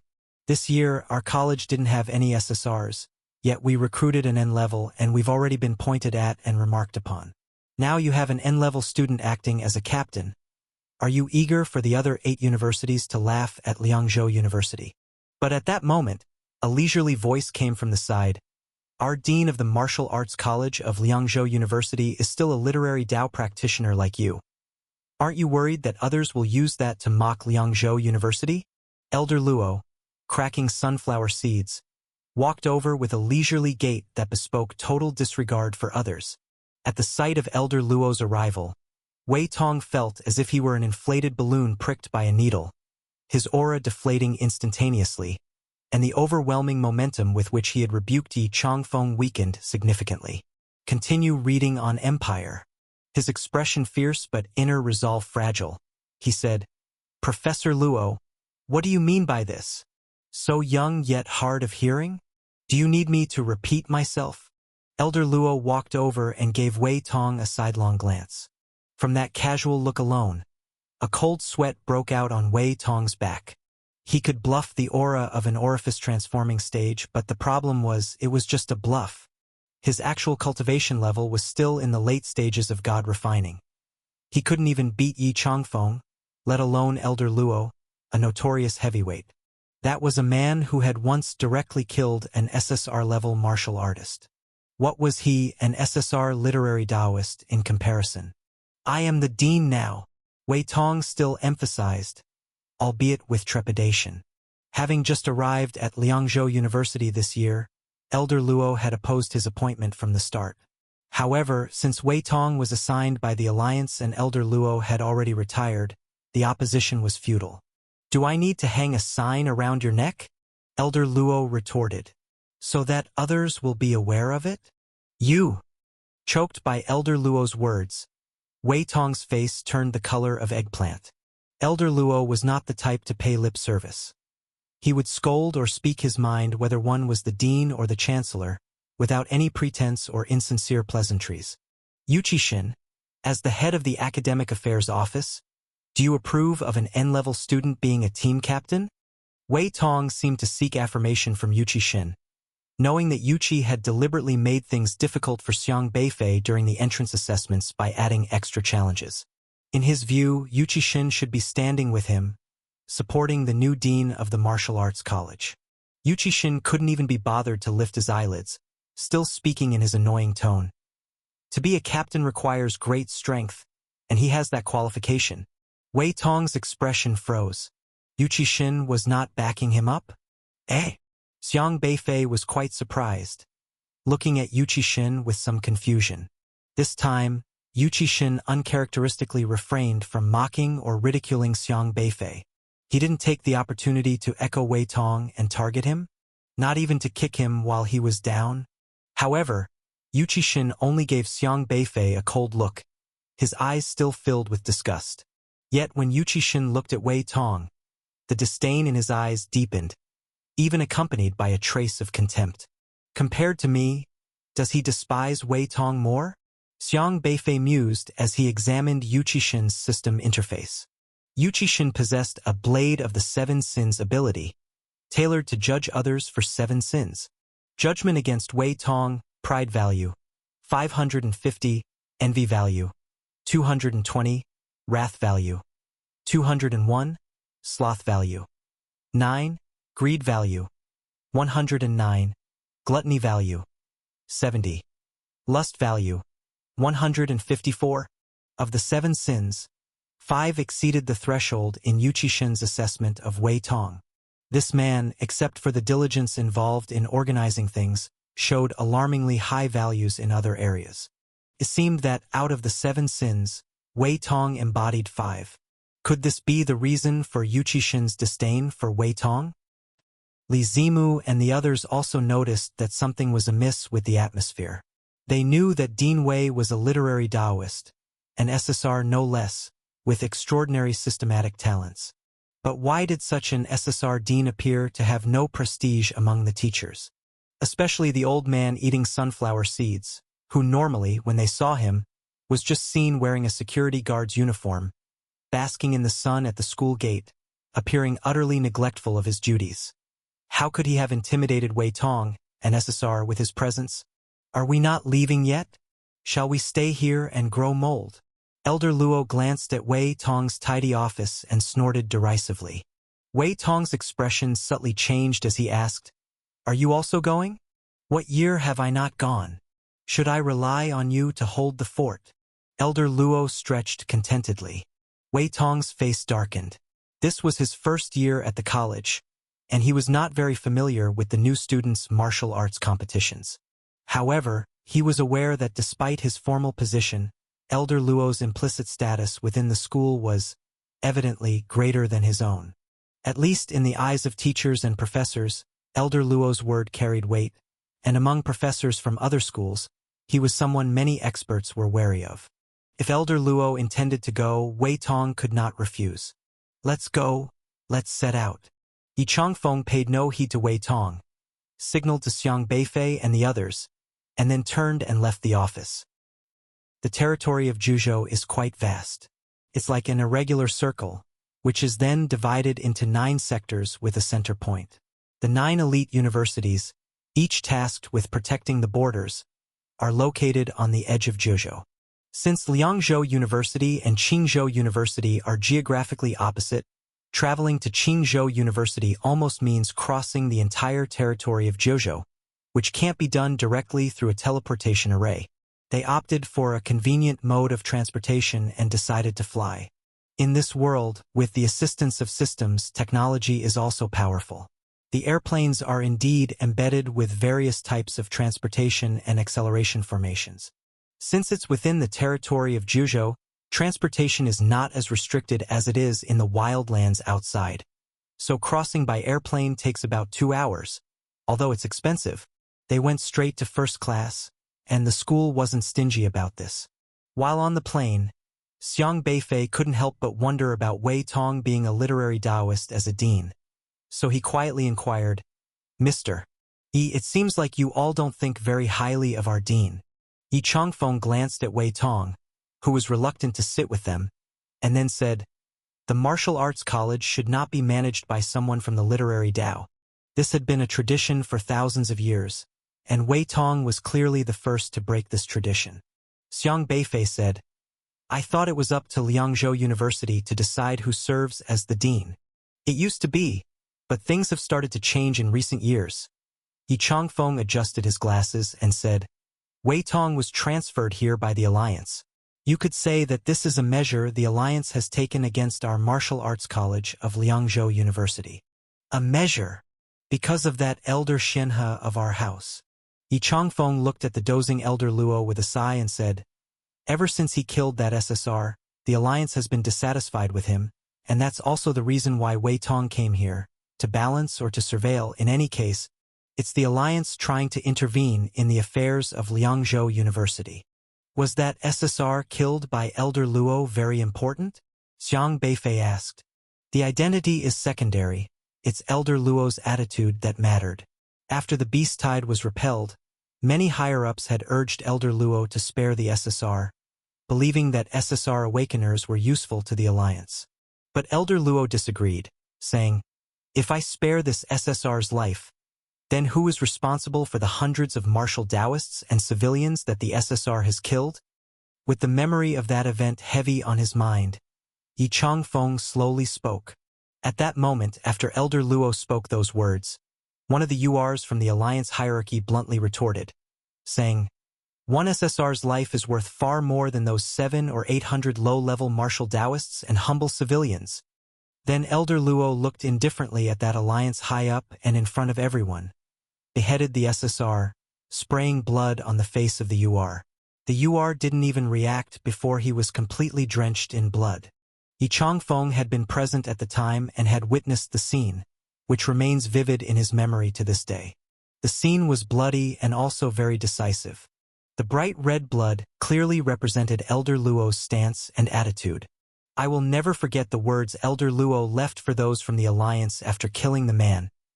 Yi Changfeng looked at Elder Luo, his expression solemn, his tone unable to hide his reverence for Elder Luo. He said, "I, being an SR, have killed an SSR. If you think the SSR's life is more precious than mine, come and kill me." No one dared to make a move. No one dared to block. Even that UR was intimidated. The scene had made an extremely deep impression on Yi Changfeng, and even the mere memory of it made his blood surge with passion. Martial spirit is something many martial Taoists develop through prolonged battles against desolate beasts. Zhuzhou is never short of people willing to fight valiantly in bloodshed to protect the land, who, for the sake of defending the weak and their territory, battle desolate beasts on the front lines, reclaiming the land piece by piece from the beasts at the cost of their lives. But in the mouth of that UR awakener, his statement that an SSR's life is worth more than those of lower-level martial Taoists and humble civilians outright denied the significance of those martial Taoists fighting desolate beasts on the front lines. It was as if these low-level martial Taoists were merely tools in the hands of URs and SSRs, and their battles against desolate beasts had changed from protecting the people and territory of Zhuzhou to maintaining the status of the UR and SSR awakeners. These words had deeply chilled Elder Luo. Many in the Alliance were SSRs and URs, who controlled the entire order of Juzhou and suppressed those low-level system awakeners who were discontent.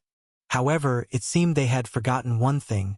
What was the original intention behind the formation of the Juzhou Alliance? The alliance was meant to protect the civilians and the hope of humanity, ensuring that humans were not overtaken by desolate beasts, and to keep the flame of human civilization burning. It wasn't to uphold the dignity of SSRs and URs, much less to maintain their rule. In these matters, the alliance had completely lost sight of its original purpose. Xiang Beifei rested his chin in his hands as he watched the old man whose snores lifted his beard with each breath. The old man's white beard was unruly, never seen combed, always sticking out every which way whenever he slept. After a while, Xiang Beifei smiled to himself. The fiery passion of a person can indeed burn most endearingly. Perhaps this is a flame I should learn to carry? Or perhaps it's already burning within me. Have I drawn fire upon myself? Xiang Beifei didn't know, but he was aware that he needed to do something with his abilities to help that flame grow stronger. After all, torches are meant to be passed on to one another. Elder Luo resigned very decisively, but the alliance clearly wasn't reassured by his departure. The high echelons of the alliance were accustomed to deciding major matters through voting in meetings. However, with the presence of someone like Elder Luo, they felt their dignity as senior leaders challenged and completely lost face. People with high status and power usually care a lot about their image.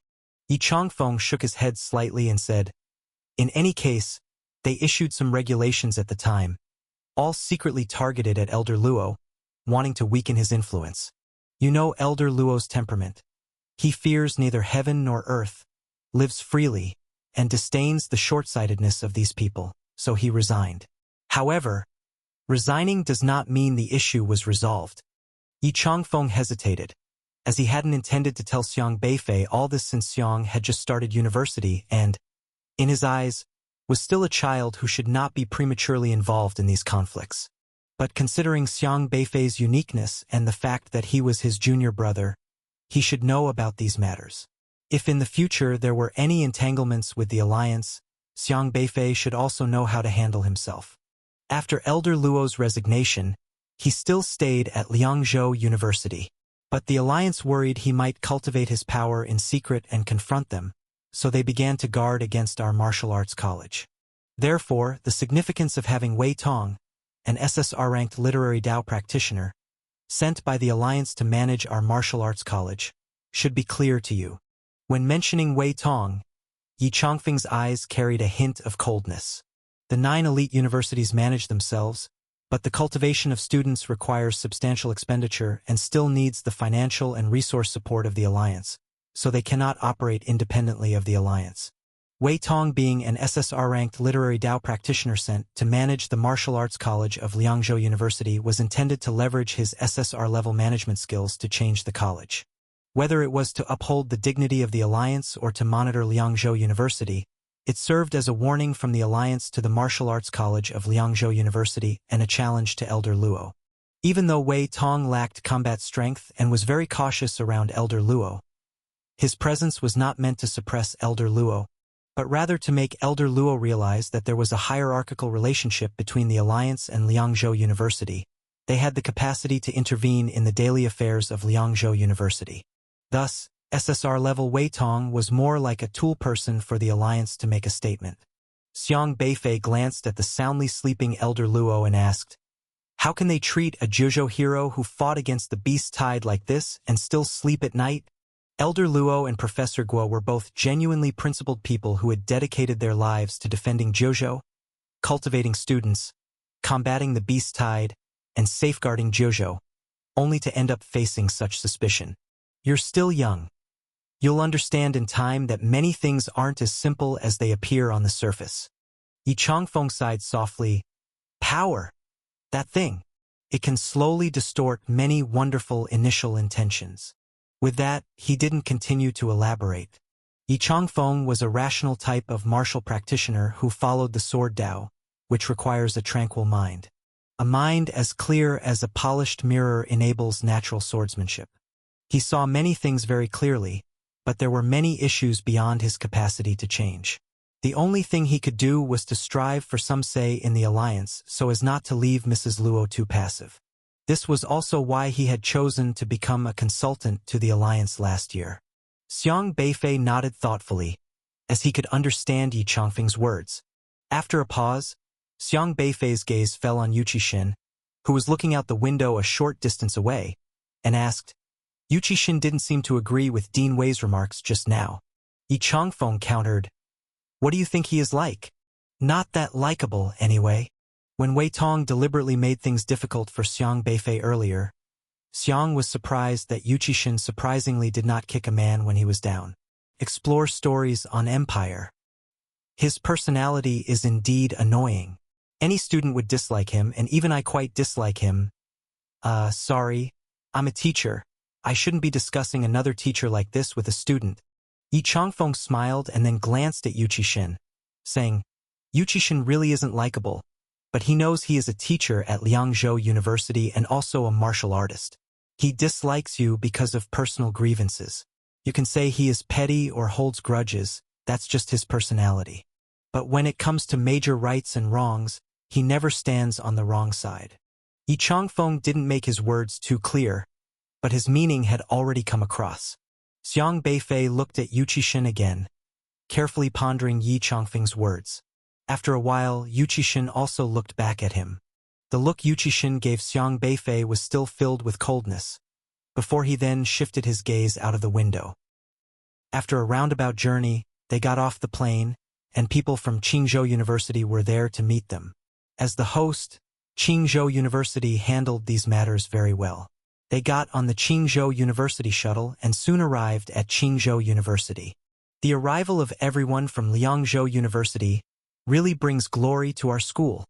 The one who greeted them was an old acquaintance. Reiten Jianghai.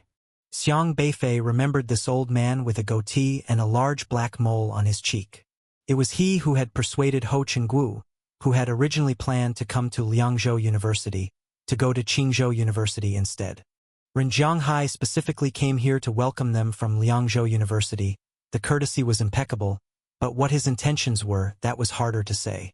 Xiang Beifei realized that he still could not perceive Ren Jianghai's realm, which meant that this SR-rated old man's cultivation was at least at the orifice-transforming stage. I really underestimated him. Xiang Beifei couldn't help but think.